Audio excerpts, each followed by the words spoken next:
ಮಂದಿರಂ ವಿದ್ಯಾರ್ಥಿ ವತ್ಸಲಂ ವಂದೇ ಮಹಾಮಹಿಮ ಸದ್ಗುರುಂ ಆಪಾದಮೌಲಿಪರ್ಯಂತಂ ಗುರುಣಾಮಾಕೃತಿಂ ಸ್ಮರೇತ್ತೇನ ವಿಘ್ನಾಃ ಪ್ರಣಶ್ಯಂತಿ ಸಿದ್ಧ್ಯಂತಿ ಚ ಮನೋರಥಾಃ. ಶ್ರೀ ಗುರುಭ್ಯೋ ನಮಃ.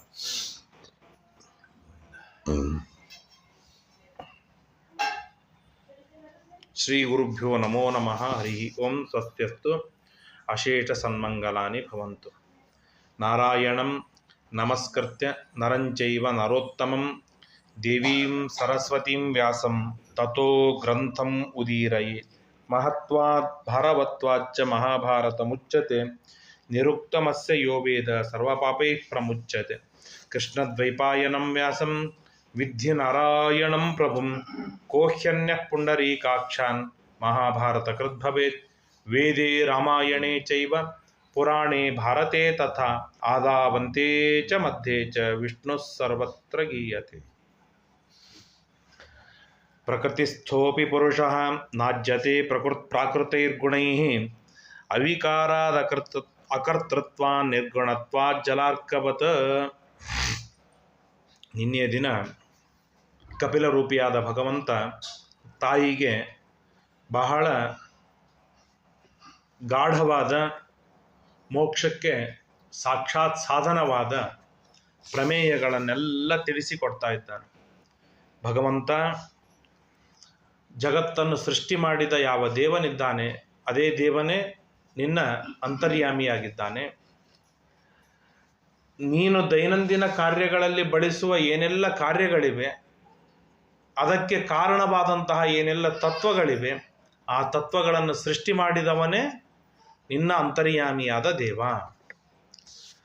ಪ್ರಕೃತಿ ತತ್ವ, ಮಹತ್ತತ್ವ, ಅಹಂಕಾರ ತತ್ವ, ಮನಸ್ತತ್ವ, ಬುದ್ಧಿತತ್ವ, ಅದಾದ ಮೇಲೆ ಪಂಚಮಹಾಭೂತಗಳು, 10 ಇಂದ್ರಿಯಗಳು, 5 ಜ್ಞಾನೇಂದ್ರಿಯ, 5 ಕರ್ಮೇಂದ್ರಿಯ, ಪಂಚಮಹಾಭೂತಗಳು ಹಾಗೂ ಪಂಚತನ್ಮಾತ್ರಗಳು ಎಂಬುದಾಗಿ 24 ಪ್ರಕೃತಿ ತತ್ವ, 25ನೇದ್ದು ಅಂತರ್ಯಾಮಿ ದೇವತೆಗಳು, 26ನೇ ತತ್ವ, 27ನೇ ತತ್ವ ಲಕ್ಷ್ಮೀದೇವಿ, 28ನೇ ತತ್ವ ಸ್ವತಂತ್ರನಾಗಿರ್ತಕ್ಕಂಥ ಭಗವಂತ ಎಂಬುದಾಗಿ ತಿಳಿಸಿದ. ಆ ಭಗವಂತ ಮತ್ತಿನ್ನೆಲ್ಲೂ ಇಲ್ಲ, ನಿನ್ನ ಅಂತರ್ಯಾಮಿಯಾಗಿದ್ದಾನೆ. ಎಂಥ ದೇವರ ಕಾರುಣ್ಯ, ಎಂಥ ಅದ್ಭುತವಾದ ಕಾರುಣ್ಯ. ಅಂಬಾನಿಯವರಿಗೆ ಕರೆದು ನಮ್ಮ ಮನೆಗೆ ಬಂದಿರು ಅಂತಂದ್ರೆ ಇರೋದಿಲ್ಲ. ಯಾಕೆ, ಅವ್ರದ್ದು ಏನು ಬಿಲ್ಡಿಂಗ್ ಇದೆ, 26 ಫ್ಲೋರಿನ ದೊಡ್ಡದಾಗಿರ್ತಕ್ಕಂಥ ರಾಜಮಹಲ್. ಅದರಲ್ಲಿ ಎಲ್ಲ ಐಷ ಆರಾಮಿಗಳು ಅದರಲ್ಲಿ ಇವೆ. ಜೊತೆಗೆ ದೊಡ್ಡ ದೊಡ್ಡ ಕಂಪನಿಗಳಿಗೆ ದೊಡ್ಡ ದೊಡ್ಡ ಇಂಡಸ್ಟ್ರಿಯಲಿಸ್ಟು ಅವರ ಕೈಯಲ್ಲಿದ್ದಾರೆ. ದೊಡ್ಡ ದೊಡ್ಡ ಲಕ್ಷಾವಧಿ ಜನರಿಗೆ ಎಂತಾರೆ ಹೊಟ್ಟೆಗೆ ಹಾಕುವಂಥ ದೊಡ್ಡ ವ್ಯಕ್ತಿ ನಮ್ಮ ಮನೆಗೆ ಬಂದಿರಪ್ಪ ಅಂತಂದರೆ ಯಾಕಿರ್ತಾನೆ, ನಮ್ಮ ಮನೆಗೆ ಬಗೆಹರಿಯೋದಿಲ್ಲ. ಆದರೆ ಇಂಥ ಎಲ್ಲ ಅದ್ಭುತವಾದ ಜಗತ್ತನ್ನು ಸೃಷ್ಟಿ ಮಾಡಿದ ಯಾವ ದೇವನಿದ್ದಾನೆ ಆ ದೇವ ಈ ಹೃದಯದೊಳಗೆ ಗಾಳಿ ಇಲ್ಲ, ಬೆಳಕಿಲ್ಲ, ಎಂದಿಗೂ ನಾವು ನೋಡುವುದಿಲ್ಲ, ಎಂದಿಗೂ ನಾವು ಆರಾಧನೆ ಮಾಡುವುದಿಲ್ಲ. ನೀ ಹೇಗಿದ್ದೀಯಪ್ಪ, ಆರಾಮಿದ್ದೀಯನೋ ಅಂತ ಕೇಳುವುದಿಲ್ಲ. ಊಟಕ್ಕೆ ಹಾಕಿದೆ, ನೈವೇದ್ಯ ಹಾಕಿದೆ, ಧ್ಯಾನ ಮಾಡಿದೆ, ಅಭಿಷೇಕ ಮಾಡಿದೆ, ಇತ್ಯಾದಿಗಳನ್ನ ಯಾವುದೂ ಮಾಡದೆ, ಕೇರ್ ಮಾಡದೇ ಇದ್ದರೂ ಕೂಡ ಅನಾದಿ ಕಾಲದಿಂದ ಅನಂತ ಕಾಲದವರೆಗೆ ನಮ್ಮ ಹೃದಯದೊಳಗೆ ಬಂದು ತಾನು ನೆಲೆ ನಿಂತು ಗಟ್ಟಿಯಾಗಿ ಉರಬೇಕು ಅಂತಂದರೆ ಎಂಥ ಕರುಣೆಯನ್ನು ಮಾಡಿದ್ದಾನೆ, ಊಹೆ ಮಾಡಲಿಕ್ಕೆ ಸಾಧ್ಯವಿಲ್ಲ. ಅಂತಹ ಕರುಣಾಮಯನಾದಂತಹ ಸರ್ವೋತ್ತಮನಾದ ಸಚ್ಚಿದಾನಂದ ವಿಗ್ರಹನಾಗಿರ್ತಕ್ಕಂಥ ದೇವ ಮತ್ತಿನ್ನೆಲ್ಲೂ ಇಲ್ಲ, ನಮ್ಮ ಹೃದಯದಲ್ಲಿ ಬಂದು ನಿಂತಿದ್ದಾನೆ. ಯಾಕೆ ಹೃದಯಕ್ಕೆ ಬಂದ ಅಂತಂದರೆ ದೇವರು ವಿಚಾರ ಮಾಡಿದಂತೆ, ಯಾರ ಕಿರಿಕಿರಿ ಇಲ್ಲದೆ ಇರೋ ಸ್ಥಳಕ್ಕೆ ಹೋಗ್ಬೇಕು. ಯಾಕೆ ತಿರುಪತಿಗೆ ಬರ್ತಾರೆ ಬೇಡ್ತಾರೆ, ಬದರಿಗೆ ಬರ್ತಾರೆ ಬೇಡ್ತಾರೆ, ಇನ್ನೊಂದು ಕಡೆಗೆ ಹೋಗ್ತೇನೆ ಅಲ್ಲಿ ಬೇಡ್ತಾರೆ, ಒಟ್ಟಿಗೆ ನಾನಿದ್ದಲ್ಲಿ ಎಲ್ಲಿ ಭಕ್ತರು ಬರ್ತಾರೆ ಅವು ಬೇಡ್ತಾರೆ. ಆ ಇನ್ನೊಬ್ಬರು ಬಂದು ಬೇಡಿದಾಗ ಎಷ್ಟು ಇರಿಟೇಟ್ ಆಗುತ್ತೆ ಅಂತ ಅನ್ನೋದನ್ನು ಬಸ್ ಸ್ಟ್ಯಾಂಡ್ದೊಳಗೆ ನಿಂತವ್ರಿಗೆ ಗೊತ್ತಾಗತ್ತೆ. ಬಂದು ಬೇಡ್ತಿರ್ತಾರೆ, ಆಗ ಎಷ್ಟು ಅಂದಮೇಲೆ ಅವ್ರು ಬಸ್ ಸ್ಟ್ಯಾಂಡ್ದೊಳಗೆ ಬೇಡ್ತಾರೆ, ನಾವು ಗುಡಿಯೊಳಗೆ ಬೇಡ್ತೀವಿ. ಅಂದ್ರೆ ಬೇಡೋದು ಇಕ್ಕೊಲ್ಲೆ ಸಮಾನ. ಆದರೆ ಬೇಡುವಂಥ ಸ್ಥಳ ಬೇರೆ.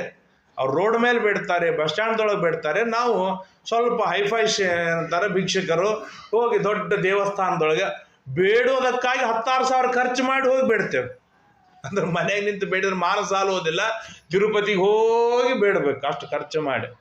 ಎಲ್ಲಿ ಹೋದ್ರೂ ನಮಗೆ ಬೇಡ್ಲಿಕ್ಕೆ ಬರ್ತಾರಲ್ಲ, ಬೇಡ ಯಾರೂ ಬಾರದಿರುವ, ನನ್ನನ್ನು ಕಾಣದಿರುವ, ನಾನು ಭಕ್ತರ ಹತ್ರ ಇರಬೇಕು, ಅವ್ರು ನನ್ನ ನೋಡಿರಬಾರ್ದು. ಅಂತ ಸ್ಥಳ ಯಾವುದು ಅಂತಂದ್ರೆ, ಅದಕ್ಕೆ ಸೂಕ್ತವಾದ ಸ್ಥಳ ಅಂತಂದ್ರೆ ಹೃದಯವನ್ನು ಆರಿಸಿಕೊಂಡ ದೇವರು. ಯಾಕೆ ಆ ಹೃದಯದೊಳಗಿರುವ ದೇವರ ಹತ್ರ ಹೋಗಿ ಬೇಡಬೇಕು ಅಂತಂದ್ರೆ ಮತ್ತೆ ದೇವ್ರ ಪೂಜೆ ಶುರು ಮಾಡ್ಬೇಕಾಗ್ತದೆ. ಯಾಕೆ ದೇವ್ರ ಪೂಜೆ ಶುರು ಮಾಡಿದ್ರೆ ಆ ದೇವ್ರ ಪೂಜೆದೊಳಗೆ ನಾವು ಹೃದಯದೊಳಗಿರುವ ದೇವರನ್ನು ಪ್ರತಿಮಾದೊಳಗೆ ಆವಾಹನವನ್ನು ಮಾಡಿ ಪೂಜೆ ಮಾಡಬೇಕು. ದೇವ್ರ ಪೂಜೆ ಶುರು ಮಾಡಿದ್ರೆ ಯಥಾ ಪ್ರಕಾರ ಶುರು, ಬೆಳಿಗ್ಗೆ ಏಳು, ಮಂತ್ರಕಲಿ, ಅದು ಮಾಡು ಇದು ಮಾಡು, 100 ರಾಮಾಯಣ. ದೇವ್ರ ಪೂಜೆ ಅಂದ್ರೆ ಸುಲಭ ಅಲ್ಲ. ಹಾಗಾಗಿ ಅಷ್ಟೆಲ್ಲ ಲಗ ಹೊಡೆದು ದೇವರ ಪೂಜೆ ಮಾಡುವುದಕ್ಕೆ ಯಾರೂ ಸಿದ್ಧರಾಗುವುದಿಲ್ಲ. ಕದಾಚಿತ್ ದೇವರ ಪೂಜೆ ಮಾಡ್ಲಿಕ್ಕೆ ಸಿದ್ಧರಾದರೂ ಹೆಂಗ ಅಂತರ್ಯಾಮಿಯನ್ನು ಆವಾಹನ ಮಾಡಬೇಕು ಗೊತ್ತಿರೋದಿಲ್ಲ. ಅಂತರ್ಯಾಮಿ ಆವಾಹನ ಮಾಡಿದ ಮೇಲೆ ಅವನನ್ನು ಕಾಣಬೇಕು, ಕಂಡ ಮೇಲೆ ಅವನ ಜೊತೆ ಮಾತಾಡಬೇಕು, ಅವನ ಜೊತೆ ಮಾತಾಡಿದ ಮೇಲೆ ಅವನ ಹತ್ರ ಬೇಡ್ಲಿಕ್ಕೆ ಇಡ್ಲಿಕ್ಕೆ ಶುರು ಮಾಡಬೇಕು. ಅಷ್ಟು ಸುಲಭದ ಕೆಲಸವೇ ಅಲ್ಲ ಅಂತ ವಿಚಾರವನ್ನು ಮಾಡಿ ದೇವರು ಹುಡುಕಿಕೊಂಡ ಯೋಗ್ಯವಾದ ಸ್ಥಳ ಅಂತಂದ್ರೆ ಅದು ನಮ್ಮ ಹೃದಯದೊಳಗೆ ಬಂದಿದ್ದ. ಆಗ ತಾಯಿ ಕೇಳ್ತಾಳೆ, ಅಲ್ಲೋ ಮಗನೇ, ಹೃದಯದೊಳಗಿದ್ದಾನೆ ಅಂತೇನೋ ನೀನು ಹೇಳಿದೆ, ಭಾಳ ಚಲೋ ಅನ್ನಿಸ್ತು. ಯಾಕೆಂದ್ರೆ ಅಷ್ಟು ಹತ್ತಿರದೊಳಗೆ ದೇವರಿದ್ದಾನೆ. ಪುರಂದರದಾಸರು ಹೇಳ್ತಾರೆ, ಯಾರೋ ಪುರಂದರದಾಸರು ಕೇಳ್ತಾರೆ, ಈ ಮಾತೆತ್ತಿದ್ರು ವೈಕುಂಠ ಮೋಕ್ಷ ಅಂತೀರಿ, ಎಷ್ಟು ದೂರ ಅದ, ಎಲ್ಲದ, ಯಾರಪ್ಪ ನೋಡ್ಯಾನ, ಯಾರು ಕಂಡಾರ, ಅಲ್ಲಿ ತನಕ ಹೋಗುವುದಂದ್ರೇನು, ಬಿಡುವುದಂದ್ರೇನು, ಏನು ಸರಳೇನು ಅಂತ. ಅದಕ್ಕೆ ಪುರಂದರದಾಸರು ಒಂದು ಸುಂದರವಾದ ಉತ್ತರ ಕೊಡ್ತಾರ, ಭಾಳ ದೂರ ಇಲ್ಲೋ ಮಾರಾಯ, ಒಂದೇ ಕೂಗಡತೆ ವೈಕುಂಠ. ನಾರಾಯಣ ಅಂತ ಕೂಗಿದರೆ ಅದು ಎಷ್ಟು ದೂರದವರೆಗೆ ಕೇಳಿಸ್ತದಲ್ಲ, ಅಲ್ಲೇ ವೈಕುಂಠವಿದೆ. ಪುರಂದರದಾಸರ ಅಜ್ಜ ನಮ್ಮ ಶ್ರೀಮದಾಚಾರ್ಯರು ಅವ್ರೇನು ಹೇಳ್ತಾರೆ, ಆ ಒಂದು ಕೂಗಳತೆನೂ ಬೇಕಾಗಿಲ್ಲ, ನಿನ್ನ ಅಂಗೈದೊಳಗಿದೆ ಮೋಕ್ಷ ಅಂತಾರೆ. ತಂತ್ರಸಾರೋಕ್ತವಾದ ಮಹಾಮಂತ್ರಗಳನ್ನು ಜಪ ಮಾಡುವವನ ಕೈಯೊಳಗೆ ಮೋಕ್ಷವಿದೆ ಅಂತ ಹೇಳ್ತಾರೆ. ಅಂತ ದಿವ್ಯವಾಗಿರ್ತಕ್ಕಂಥದ್ದು ಅಂದ್ರೆ ಸುಲಭದೊಳಗೆ ಅತಿ ಸುಲಭ, ಹತ್ತಿರದೊಳಗೆ ಬಹಳ ಹತ್ತಿರ, ದೂರ ಅಂತಂದ್ರೆ ಲೆಕ್ಕವಿಲ್ಲದಷ್ಟು ದೂರವಿದೆ ಅಂತಹದ್ದು ವೈಕುಂಠ. ಆ ವೈಕುಂಠದಲ್ಲಿ ದೇವರು ಸುಖವಾಗಿರ್ತಾನೆ ನಿಜ. ನಮ್ಮ ಶರೀರದೊಳಗೆ ದೇವರು ಬಂದ ಅಂದರೆ ಮತ್ತು ಆ ಶರೀರ ನಿಮಿತ್ತಕವಾದ ಏನೆಲ್ಲ ದುಃಖಗಳಿವೆ ಆ ದುಃಖವೂ ದೇವರಿಗೆ ಆಗಬೇಕಲ್ಲ ಅಂತ ಕೇಳಿದಾಗ ಬಹಳ ಸುಂದರವಾದ ಉತ್ತರವನ್ನು ಕೊಡ್ತಾನೆ ಕಪಿಲ ರೂಪಿಯಾದ ಭಗವಂತ. ಪ್ರಕೃತಿಸ್ಥೋಪಿ ಪುರುಷ ನಾಜ್ಯತೆ ಪ್ರಾಕೃತೈರ್ಗುಣೈ ಅವಿಕಾರಾದ ಅಕರ್ತೃತ್ವಾನ್ ನಿರ್ಗುಣತ್ವಾತ್ ಜಲಾರ್ಕವತ.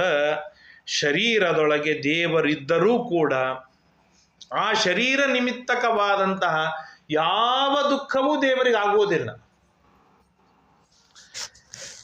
ಈ ಮೊಬೈಲನ್ನು ನಾನು ನೆಲಕ್ಕೆ ಅಪ್ಪಳಿಸಿದೆ, ನಿಮಗೆ ಎಷ್ಟು ದುಃಖ ಆಗ್ತದೆ? ನಮ್ಮ ಅಚ್ಚಾರ ಮೊಬೈಲ್ ಅದ, ಪಾಪ ಮುರಿದು ಹಾಕಿಬಿಟ್ರು, ಏನೋ ತಲೆ ಕೆಟ್ಟಿತ್ತು, ಸಿಟ್ಟಿಗೆ ಬಂದರು ಅನ್ಕತಿ, ಮುರಿದು ಹಾಕಿದ್ರು, ಅಷ್ಟೇ ಮುಗಿದೋಯ್ತು. ಅದಕ್ಕಿಂತ ಹೆಚ್ಚಿಗೇನು ದುಃಖ ಹಂಗಿಲ್ಲ. ನನಗೆಷ್ಟು ದುಃಖ ಆಗತ್ತೆ? 10,000 ರೂಪಾಯಿ ಮೊಬೈಲ್ ಹೋಯ್ತಲ್ಲ ಅಂತ ಒದ್ದಾಡ್ತೀನಿ ನಾನು. ಯಾಕೆ ದುಃಖಕ್ಕೆ ಏನು ಕಾರಣವಾಯಿತು? ನಾನು ಇದರ ಮೇಲೆ ಎಷ್ಟು ಅಭಿಮಾನ ಮಾಡ್ತೇನೆ ಅಷ್ಟು ದುಃಖಕ್ಕೆ ಕಾರಣ. ನಿಮ್ಗೇನು ಅಭಿಮಾನವಿದೆ? ನಮ್ಮ ಆಚಾರ ಮೊಬೈಲ್ ಅಷ್ಟೇ ಅಭಿಮಾನವಿದೆ ಹೊರತು ನನ್ನ ಮೊಬೈಲ್ ಅಂತ ಅಭಿಮಾನವಿಲ್ಲ. ನಮ್ಮ ಆಚಾರರು ಅವ್ರಿಗೆ ಸಂಬಂಧಪಟ್ಟದ್ದು ಮೊಬೈಲ್. ಸೊ ಆ ಅಭಿಮಾನವೇನಾಯ್ತು, ತುಂಬ ದೂರವಾಯ್ತು. ಹಾಗಾಗಿ ಭಾಳ ದುಃಖವಾಗುವುದಿಲ್ಲ. ಸಾಯೋರು 100 ಜನ ಸಾಯ್ತಾರೆ, ಅಳ್ಕೋತೆ ಕೂತ್ರಿ ನೀ ಅಳ್ತಾನೆ ಕೂಡೋದೇನು? ಆಗಲ್ಲ. ನಾವು ಯಾರ ಮೇಲೆ ಅಭಿಮಾನ ಮಾಡ್ತೇವೆ ಅವರಿಗೆ ತೊಂದರೆ ಆದರೆ ನಮಗೆ ದುಃಖವಾಗತ್ತೆ. ನಾವು ಯಾರ ಮೇಲೆ ಅಭಿಮಾನ ಮಾಡೋದಿಲ್ಲ, ಅವ್ರು ಏನು ಲಗ ಹೊಡೆದ್ರು ನಮಗೇನು ಅದರ ಪರಿಣಾಮವಾಗುವುದಿಲ್ಲ. ಯಾಕೆ? ಆ ಸುಖ ಮತ್ತು ದುಃಖಗಳಿಗೆ ಮೂಲಭೂತವಾಗಿ ಕಾರಣವಾದದ್ದು ಯಾವುದು? ಅಭಿಮಾನ. ಹಾಗಾಗಿ ಈ ಶರೀರಕ್ಕೆ ಏನಾದರೂ ನನಗೆ ದುಃಖವಾಗತ್ತೆ. ಎಷ್ಟು ಅಭಿಮಾನ ಮಾಡ್ತೇವೆ ಅಷ್ಟು ನಮಗೆ ದುಃಖವಾಗತ್ತೆ. ಆ ಒಳಗೆ ಇರುವ ಇದೇ ಶರೀರದಲ್ಲೇ ಇರುವ ದೇವರಿಗೆ ಈ ಶರೀರದ ಮೇಲೆ ಏನೂ ಅಭಿಮಾನವಿಲ್ಲ. ಅತ್ಯಲ್ಪ ಅಭಿಮಾನವೂ ದೇವರಿಗಿಲ್ಲ. ಆದ್ದರಿಂದಾಗಿ ಎಷ್ಟು ಅಭಿಮಾನ ಕಡಿಮೆ ಅಷ್ಟು ದುಃಖ ಕಡಿಮೆ. ಅಭಿಮಾನವೇ ಇಲ್ಲದಿರುವಾಗ ಏನೂ ದುಃಖವಾಗುವುದಿಲ್ಲ. ಆ ಅಭಿಮಾನ ಹೇಗೆ ಅಂತಂದ್ರೆ ಕ್ಷಣ ಕ್ಷಣಕ್ಕೆ ಬದಲಾವಣೆ ಆಗತ್ತೆ. ಒಂದೊಂದು ನಿಮಿಷ, ಎರಡೆರಡು ನಿಮಿಷಕ್ಕೆ ಅಭಿಮಾನ ಬದಲಾವಣೆ ಆಗ್ತಾನೆ ಹೋಗ್ತಾ ಇರ್ತದೆ. ಭಾರಿ ತುಂಬ ವಿಚಿತ್ರವಾದದ್ದು ಅಭಿಮಾನ.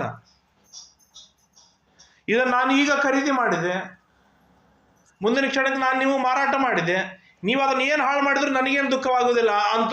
ನನ್ನ ರೊಕ್ಕ ನನಗೆ ಬಂತಪ್ಪ, ಅವ್ರಿಗೆ ಕೊಟ್ಬಿಟ್ಟಿನಿ, ಅವ್ರು ಏನಾದರೂ ಮಾಡ್ಕೊಳ್ಳಿ, ಕಡೆಗೆ ನೀರಾಗಾದ್ರೂ ಬಿಡಿಸಿ ಏನಾದರೂ ಮಾಡ್ಕೊಳ್ಳಿ, ಅವ್ರಿಗೆ ದುಃಖ. ಅವ್ರು ಎತ್ತಿ ನಿಮಗೆ ಏನಂತಾರೆ, ಅದನ್ನ ದಾನ ಕೊಟ್ಟರು, ಗಿಫ್ಟ್ ಕೊಟ್ಟರು ಅಥವಾ ಮಾರಾಟ ಮಾಡಿದ್ರು, ಅವ್ರಿಗೆ ನಾನಂತರೂ ದಾನ ಕೊಟ್ಟು ಮುಗಿಸ್ಬಿಟ್ಟಿನಿ, ಅವ್ರು ಏನಾದರೂ ಮಾಡಿಕೊಳ್ಳಿ ಅಂತೇಳಿ ನಾನು. ಅಂದರೆ ಅಭಿಮಾನ ಹೇಗೆ ಬದಲಾಗ್ತಾ ಹೋಗುತ್ತೆ. ವಸ್ತು ಒಂದೇ ಆಗಿದ್ದರೂ ಕೂಡ ಅಭಿಮಾನ ಬದಲಾದ ಆದಾಗೆ ಅದು ಅಭಿಮಾನ ಮಾಡುವವನಿಗೆ ದುಃಖವಾಗುತ್ತೆ ಹೊರತು ಯಾರು ಅಭಿಮಾನ ಹಿಂದೆ ಮಾಡ್ತಾ ಇದ್ದ ಅವನಿಗೂ ಏನೂ ದುಃಖವಾಗುವುದಿಲ್ಲ. ಈ ಶರೀರದ ಮೇಲೆ ಇವತ್ತು ಯಾರು ಅಭಿಮಾನ ಮಾಡ್ತಾ ಇದ್ದಾರೆ? ನಾನು ಮಾಡ್ತಾ ಇದ್ದೇನೆ, ಹಾಗಾಗಿ ನನಗೆ ದುಃಖ. ಅಲ್ಲ, ಇನ್ನೊಂದು ಯಾವುದೋ ಕತ್ತಿ ಶರೀರವಿತ್ತು, ನಾನು ಹಿಂದಿನ ಜನ್ಮದೊಳಗೆ ಕತ್ತಿ ಆಗಿದ್ದೆ, ಆ ಕತ್ತಿ ಸತ್ತದಲ್ಲ ಅಂತ ನಾನು ಇವತ್ತು ಅಳುವುದಿಲ್ಲ. ಯಾಕೆ ಅಳುವುದಿಲ್ಲ? ಆ ಕತ್ತಿ ಶರೀರದ ಮೇಲೆ ಇವತ್ತು ನನಗೆ ಅಭಿಮಾನವಿಲ್ಲ. ಆದ್ದರಿಂದಾಗಿ ಒಟ್ಟಾರೆಯಾಗಿ ಈ ದುಃಖ ಅನ್ನೋ ಕಾನ್ಸೆಪ್ಟ್ ಏನಿದೆ, ಇದಕ್ಕೆ ಮೂಲಭೂತವಾದ ಕಾರಣವಾದದ್ದು ಯಾವುದು? ಅಭಿಮಾನ. ಎಷ್ಟು ಅಭಿಮಾನವಿದೆ ಅಂದರೆ ಅಭಿಮಾನದ ಕ್ವಾಂಟಿಟಿಯೊಳಗೆ ಕ್ವಾಲಿಟಿಯೊಳಗೆ ಎಷ್ಟು ಹೆಚ್ಚಾಗತ್ತೆ ಅಷ್ಟು ದುಃಖ ಆಗತ್ತೆ. ಆ ಕ್ವಾಂಟಿಟಿ ಕ್ವಾಲಿಟಿಯೊಳಗೆ ಎಷ್ಟು ಕಡಿಮೆ ಇದೆ ಅಷ್ಟು ದುಃಖ ಕಡಿಮೆ. ಮತ್ತೆ ಪ್ರಕಾರ ಒಂದು ಸಾಧಾರಣವಾದ ಬಟ್ಟೆ ಇದೆ, ಈ ಬಟ್ಟೆ ಹರಿದೋಯ್ತು, ಅಯ್ಯೋ ಇನ್ನೊಂದು 2 ದಿವಸ ಬಂದ್ರೆ ಚಲೋ ಆಗಿತ್ತಲ್ಲ ಅಂತ ಇಷ್ಟೇ ಅನಿಸುತ್ತೆ. ಅದೇ ರೇಷ್ಮೆ ಮಡಿ ಹರಿದ್ರೆ ಯಾಕೆ? ಅದರ ಮೇಲೆ ಹೆಚ್ಚಿನ ಅಭಿಮಾನವಿದೆ, ಇದರ ಮೇಲೆ ಅಭಿಮಾನ ಕಡಿಮೆ ಇದೆ. ಅಂದರೆ ಒಬ್ಬ ವಸ್ತು ಒಂದೇ ವಸ್ತು, ಆದರೆ ಅಭಿಮಾನ ಕ್ವಾಲಿಟಿಯೊಳಗೆ ಮತ್ತು ಕ್ವಾಂಟಿಟಿಯೊಳಗೆ ಅಭಿಮಾನ ಎಲ್ಲಿ ಕಡಿಮೆ ಇದೆ ಅಲ್ಲಿ ದುಃಖ ಕಡಿಮೆ. ಆ ಅಭಿಮಾನ ಎಲ್ಲಿ ಹೆಚ್ಚಾಗತ್ತೆ ಅಲ್ಲಿ ದುಃಖ ಅತೀ ಹೆಚ್ಚು ಪೀಡಿಸುತ್ತದೆ.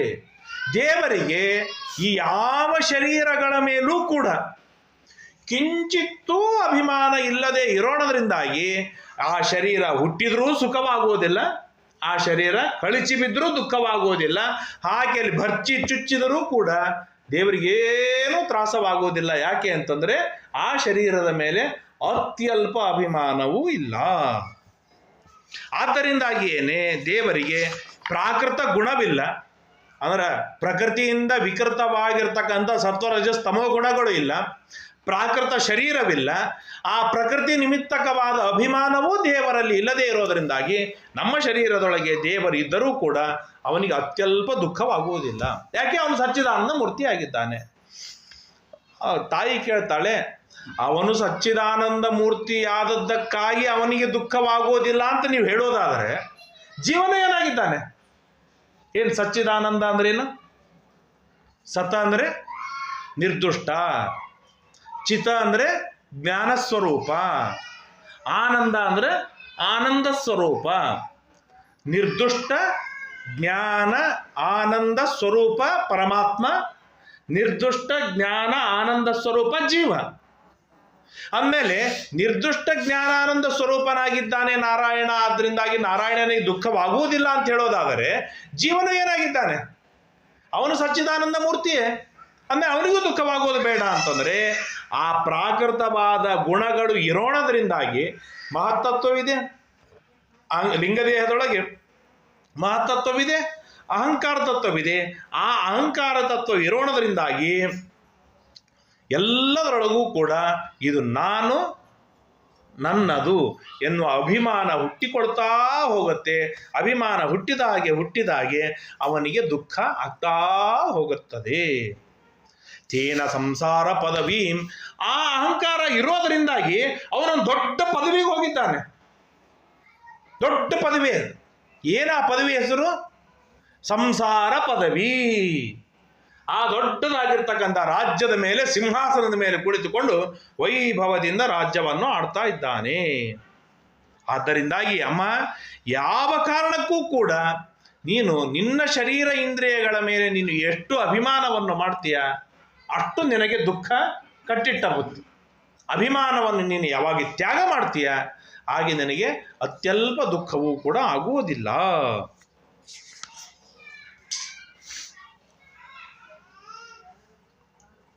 ಸಾಕಷ್ಟು ಮಾತುಗಳನ್ನು ಹೇಳ್ತಾನೆ.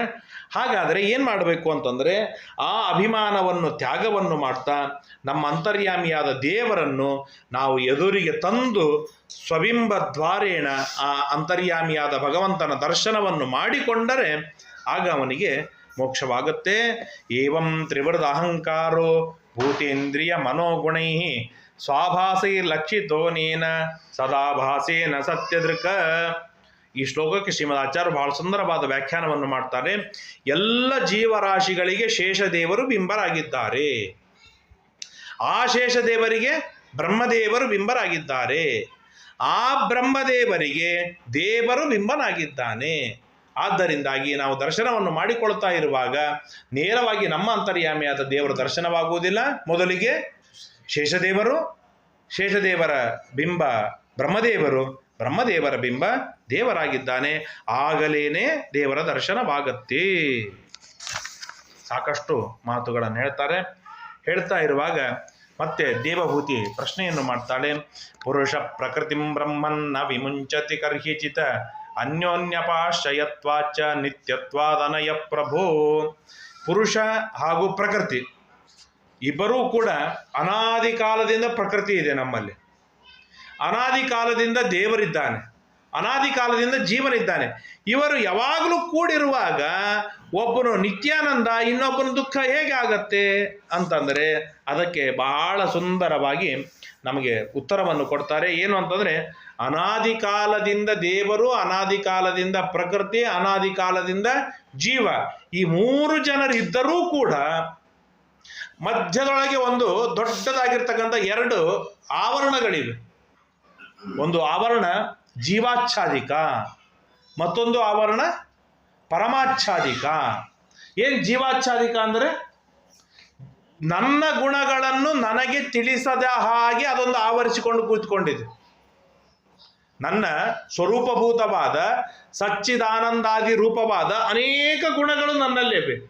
ಆ ಯಾವ ಗುಣಗಳು ಕೂಡ ನನಗೆ ದರ್ಶನವನ್ನು ಮಾಡಿಸದ ಹಾಗೆ, ನನಗೆ ತಿಳಿಸದ ಹಾಗೇನೆ ಅವು ಅಡ್ಡವಾಗಿ ಅದೊಂದು ಆವರಣವಿದೆ. ಅದು ಯಾವ ಕಾರಣಕ್ಕೂ ಕೂಡ ನನ್ನ ಗುಣಗಳ ಜ್ಞಾನ ನನಗೆ ಆಗಲಿಕ್ಕೆ ಬಿಡುವುದೇ ಇಲ್ಲ.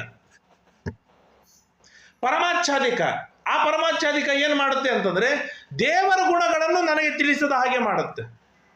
ಪರಮಾಚ್ಛಾದಿಕ ಅಂದರೆ ದೇವರಿಗೆ ಆವರಿಸಿಲ್ಲ, ಅದು ಯಾರಿಗೆ ಆವರಿಸಿದೆ? ಜೀವನಿಗೆ ಆವರಿಸಿದೆ. ಜೀವನಿಗೆ ಆವರಿಸಿ ಏನು ಕೆಲಸ ಮಾಡುತ್ತೆ ಅಂತಂದರೆ, ದೇವರ ಗುಣಗಳ ಜ್ಞಾನವಾಗದೇ ಇರುವ ಹಾಗೆ ನೋಡಿಕೊಳ್ಳುತ್ತೆ.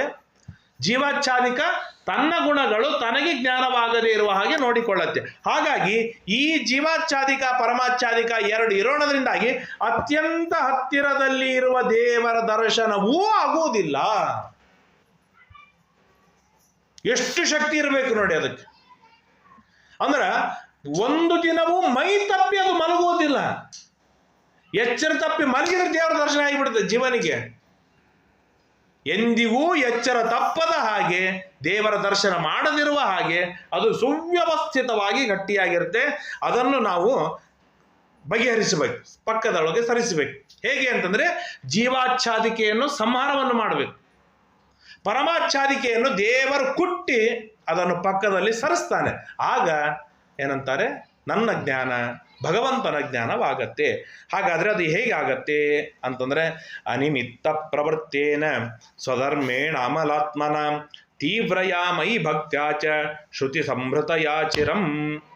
ಅನಿಮಿತ್ತ ಪ್ರವೃತ್ತವಾದ ಅಮಲವಾದ ನಮ್ಮ ಧರ್ಮ ಶುದ್ಧವಾಗಿರಬೇಕು. ಸ್ವಲ್ಪ ಅದರೊಳಗೆ ಕಲಬೆರಕೆ ಆದರೂ ಧರ್ಮ ಹಾಳಾಗಿ ಹೋಗುತ್ತೆ. ಹಾಲು ಕಾಯಿಸ್ತಾ ಇರ್ತೇವೆ, ಪಾಯಸ ಮಾಡ್ತಾ ಇರುತ್ತೆ, ಸ್ವಲ್ಪ 2 ಗ್ರಾಮ್ ಉಪ್ಪು ಬಿತ್ತು ಅಂದ್ರೆ, ಜಸ್ಟ್ ರೀ ಚೂರು ಬಿತ್ತು, ಏನು ಮಾಡಿಲ್ರಿ, ಆ ಪಾತ್ರೆಗಿನ ಸೌಟ್ ಈ ಪಾತ್ರೆಯೊಳಗೆ ಹಾಕೀನಿ, ಕೆಟ್ಟಿತ್ತು, ಅದು ಉಳಿಸ್ಲಿಕ್ಕೆ ಸಾಧ್ಯವಿಲ್ಲ. ನಾವಿವತ್ತು ಅಂತೇವೆ, ನಾವು ಮಾಡುವ ಧರ್ಮದೊಳಗೆ ಅಧರ್ಮಗಳನ್ನೆಲ್ಲ ಸೇರಿಸಿಕೊಳ್ತಾ ಹೋಗುತ್ತೇವೆ.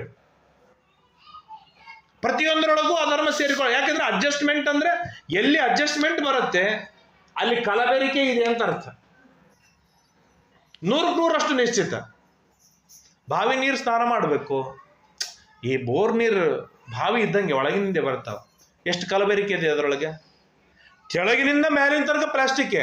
ನಾವು ಪ್ಲಾಸ್ಟಿಕ್ ನೀರು ಹೊರಗೆ ನಾವು ಪ್ಲಾಸ್ಟಿಕ್ ಮುಟ್ಟಂಗಿಲ್ಲ ಅಂದ್ರೆ ಭಾಳ ಮಜಾ ಇಲ್ಲೇ ಇಲ್ಲ. ಆ ನೀರು ಬರೋದು ಪ್ಲಾಸ್ಟಿಕ್ ಪೈಪ್ನಾಗಿಂದೇ ನೀರು ಬರ್ತದೆ. ಇಲ್ಲ, ನಾವು ಮೇನ್ ವಾಟರ್ ಬೆಳೆಸ್ತೀವಿ, ಅದು ಮೋರಿ ಒಳಗಿಂದ ಬರ್ತಾವ ಪೈಪ್, ಮೋರಿ ಒಳಗಿಂದ ಬರ್ತಾವ ಪೈಪ್. ಇಲ್ಲ ಸ್ವಲ್ಪ ಪ್ಲಾಸ್ಟಿಕ್, ಮತ್ತೆ ಒಂದು ಪ್ಲಾಸ್ಟಿಕ್ ಬೆಳೆಸಿದ ಮೇಲೆ ಮತ್ತೆ ಮೊಬೈಲ್ಗೆ ಏನಾಗ್ಯದ, ಚಸ್ಮಾಕ್ಕೆ ಏನಾಗ್ಯದ, ನೋಟಿಗೆ ಏನಾಗ್ಯದ. 100 ಮಂದಿ ಎಂಜಲ್ ಇರ್ತದೆ ನೋಟಿನೊಳಗೆ.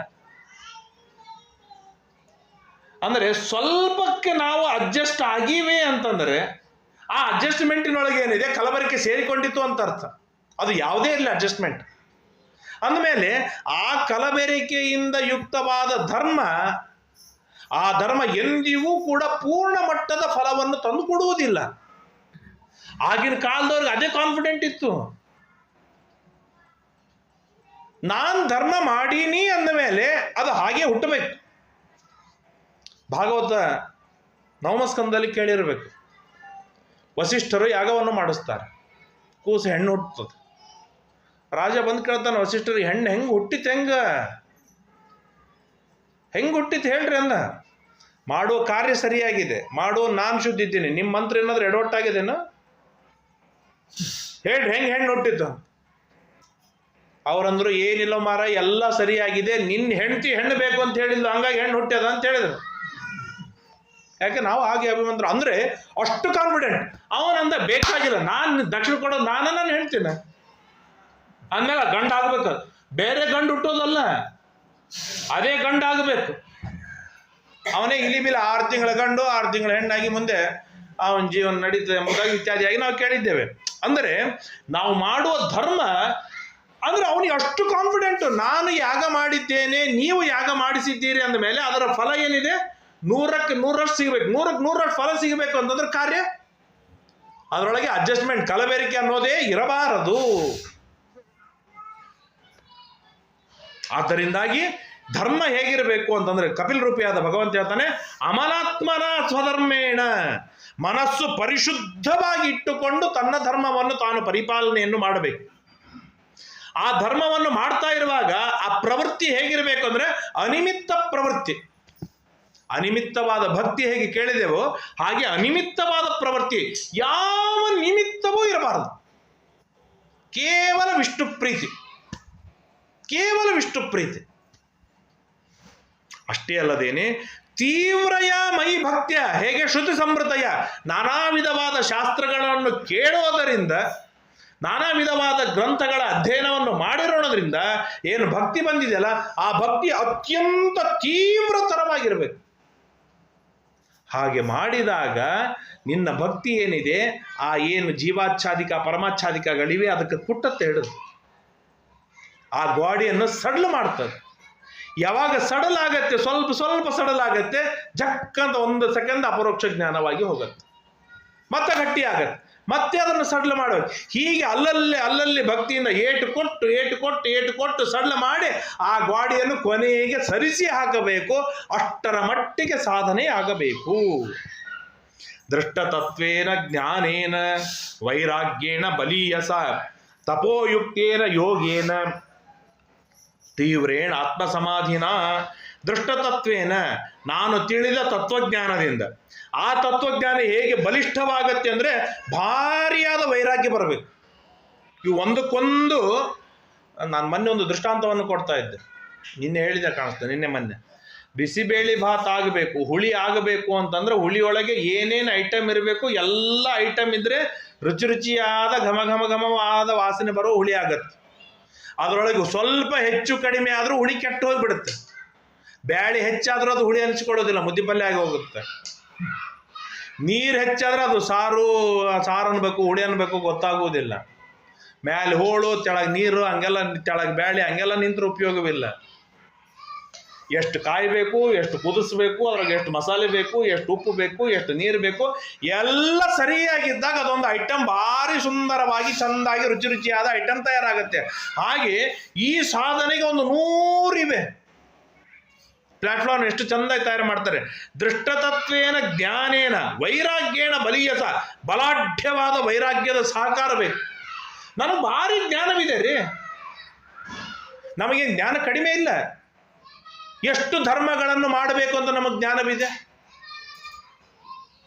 ಕೋಟಿ ಕೋಟಿ ಧರ್ಮಗಳ ಜ್ಞಾನ ನಮಗಿದೆ.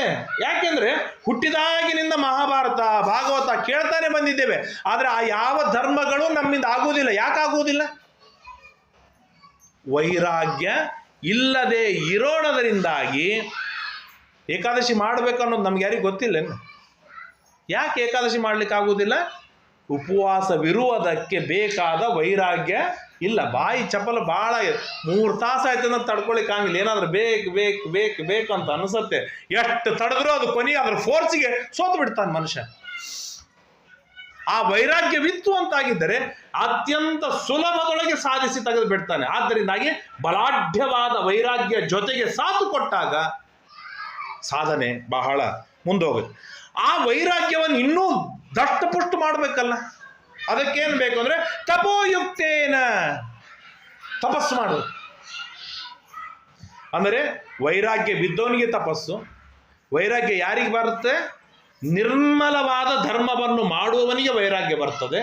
ಯಾರು ನಿರ್ಮಲವಾದ ಧರ್ಮ ಮಾಡ್ತಾ ಇರ್ತಾನೆ ಅವನಿಗೆ ಅಚ್ಛಿನ್ನವಾದ ಭಕ್ತನೇ ಆಗಿರ್ತಾನೆ. ಸೊ ಭಕ್ತಿ, ಆ ಭಕ್ತಿಯ ಹಿಂದೆ ವೈರಾಗ್ಯ, ಆ ವೈರಾಗ್ಯದ ಹಿಂದೆ ಶುದ್ಧವಾದ ಧರ್ಮ, ಆ ಧರ್ಮಗಳ ಇವುಗಳನ್ನೆಲ್ಲ ಬಲಾಢ್ಯವಾಗಿ ಮಾಡೋದಕ್ಕಾಗಿ ತಪಸ್ಸು. ಯಾರು ಈ ತಪಸ್ಸಿನಲ್ಲಿ ಹೇಗೆ ಅಂತಂದ್ರೆ ತೀವ್ರೇಣ ಆತ್ಮ ಸಮಾಧೀನ. ನಮಗೆ ತಪಸ್ಸಿನ ಕಾನ್ಸೆಪ್ಟೇ ಗೊತ್ತಿಲ್ಲ. ಯಾಕೆ ಗೊತ್ತಿಲ್ಲ ಅಂದ್ರೆ 5 ನಿಮಿಷ ಕೊಡ್ಲಿಕ್ಕೆ ಆಗಂಗಿಲ್ರಿ. ದಿನ ಏನು ತಪಸ್ಸು ಮಾಡ್ತೀವಿ ನಮ್ಮ ತಲ್ಲಿ. ಅರ್ಧ ಗಂಟೆ ದೇವ್ರ ಪೂಜೆ ಮಾಡಿದಾಗ 50 ಸಲ ಅದ್ರೇನಂತಾರೆ ಆಸನಗಳನ್ನು ಚೇಂಜ್ ಮಾಡಿಕೊಂಡಿರ್ತೇವೆ. ಆಮೇಲೆ ಬಿಟ್ಟು ಹೋಗ್ಲಿಕ್ಕೆ ಆಗೋದೇ ಇಲ್ಲ. ಹಳೆ ಜನರನ್ನು ನಾವು ಕೇಳ್ತೀವಿ, ಮನೆ ಬಿಟ್ಟು 50 ದಿವಸ ಆ ಕ್ಷೇತ್ರಕ್ಕೆ ಹೋದೆ, ಈ ಕ್ಷೇತ್ರಕ್ಕೆ ಹೋದೆ, ಅಲ್ಲಿದ್ದೆ, ಮಂತ್ರಾಲಯಕ್ಕಿದ್ದೆ, ಬದರಿಗಿದ್ದೆ, ಅಲ್ಲಿದ್ದೆ. ನಾವು ಕೇಳೋದಿಲ್ವ ನಮ್ಮ ಹಿರಿಯರ್ದು? ಹೋಗಿ ಅವ್ರು ಸಾಧನೆಯನ್ನು ಮಾಡ್ಕೊಂಡು ಬರ್ತಿದ್ರು. ಯಾಕೆ ಮಾಡ್ತಿದ್ರು? ಮನೆ ಬಿಟ್ಟು ಹೋಗ್ತಿದ್ರು. ಮನೆ ಬಿಟ್ಟು ಹೋಗ್ಬೇಕಂದ್ರೆ ವೈರಾಗ್ಯ ಬರಬೇಕು. ನಾವು ಮನೆ ಬಿಡ್ಲಿಕ್ಕೆ ತಯಾರಿಲ್ಲ ಅಂದಮೇಲೆ ತಪಸ್ಸು ಆಗಲಿಕ್ಕೆ ಸಾಧ್ಯವಿಲ್ಲ. ಗಟ್ಟಿಯಾದ ತಪಸ್ಸಾಗಬೇಕು. ತಪೋ ಯುಕ್ತೇನ ಯೋಗೇನ ತೀವ್ರೇಣ ಆತ್ಮ ಸಮಾಧೀನ.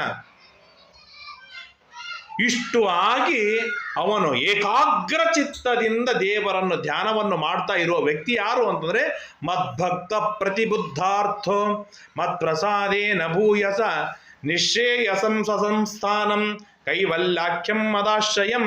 ಅವನು ಮದ್ಭಕ್ತ. ಮತ್ಪ್ರಸಾದೇನ ಭೂಯಸ ಮದ್ಭಕ್ತ. ನನ್ನ ಆಶೀರ್ವಾದದಿಂದ ಇನ್ನೂ ಹೆಚ್ಚಾಗಿ ನನ್ನ ಭಕ್ತನಾಗಿದ್ದಾನೆ. ಆ ಭಕ್ತಿ ಬೆಳೆದ ಹಾಗೆ ನನ್ನ ಆಶೀರ್ವಾದ, ನನ್ನ ಅನುಗ್ರಹ ಇನ್ನೂ ಹೆಚ್ಚಾಗ್ತಾ ಹೋಗ್ತಾ ಇದೆ. ಅಂಥವನಿಗೆ ನಾನು ದರ್ಶನವನ್ನು ಕೊಡ್ತೇನೆ ಅಂತ ಹೇಳಿದಾಗ ಜೊತೆಗೆ ಹೇಳ್ತಾನೆ, ಅಲ್ಲೇ ಒಂದು ಮಾತನ್ನು ಹೇಳ್ತಾರೆ, ಜೊತೆಗೆ ಯೋಗವಿರಬೇಕು. ಯಾಕೆಂದರೆ ಯೋಗಿ ಆದವನಿಗೆ ಶರೀರ ವಶವಾಗಿ ಬಿಡ್ತದೆ. ಯಾರಿಗೆ ಶರೀರ ವಶವಾಗಿದೆ,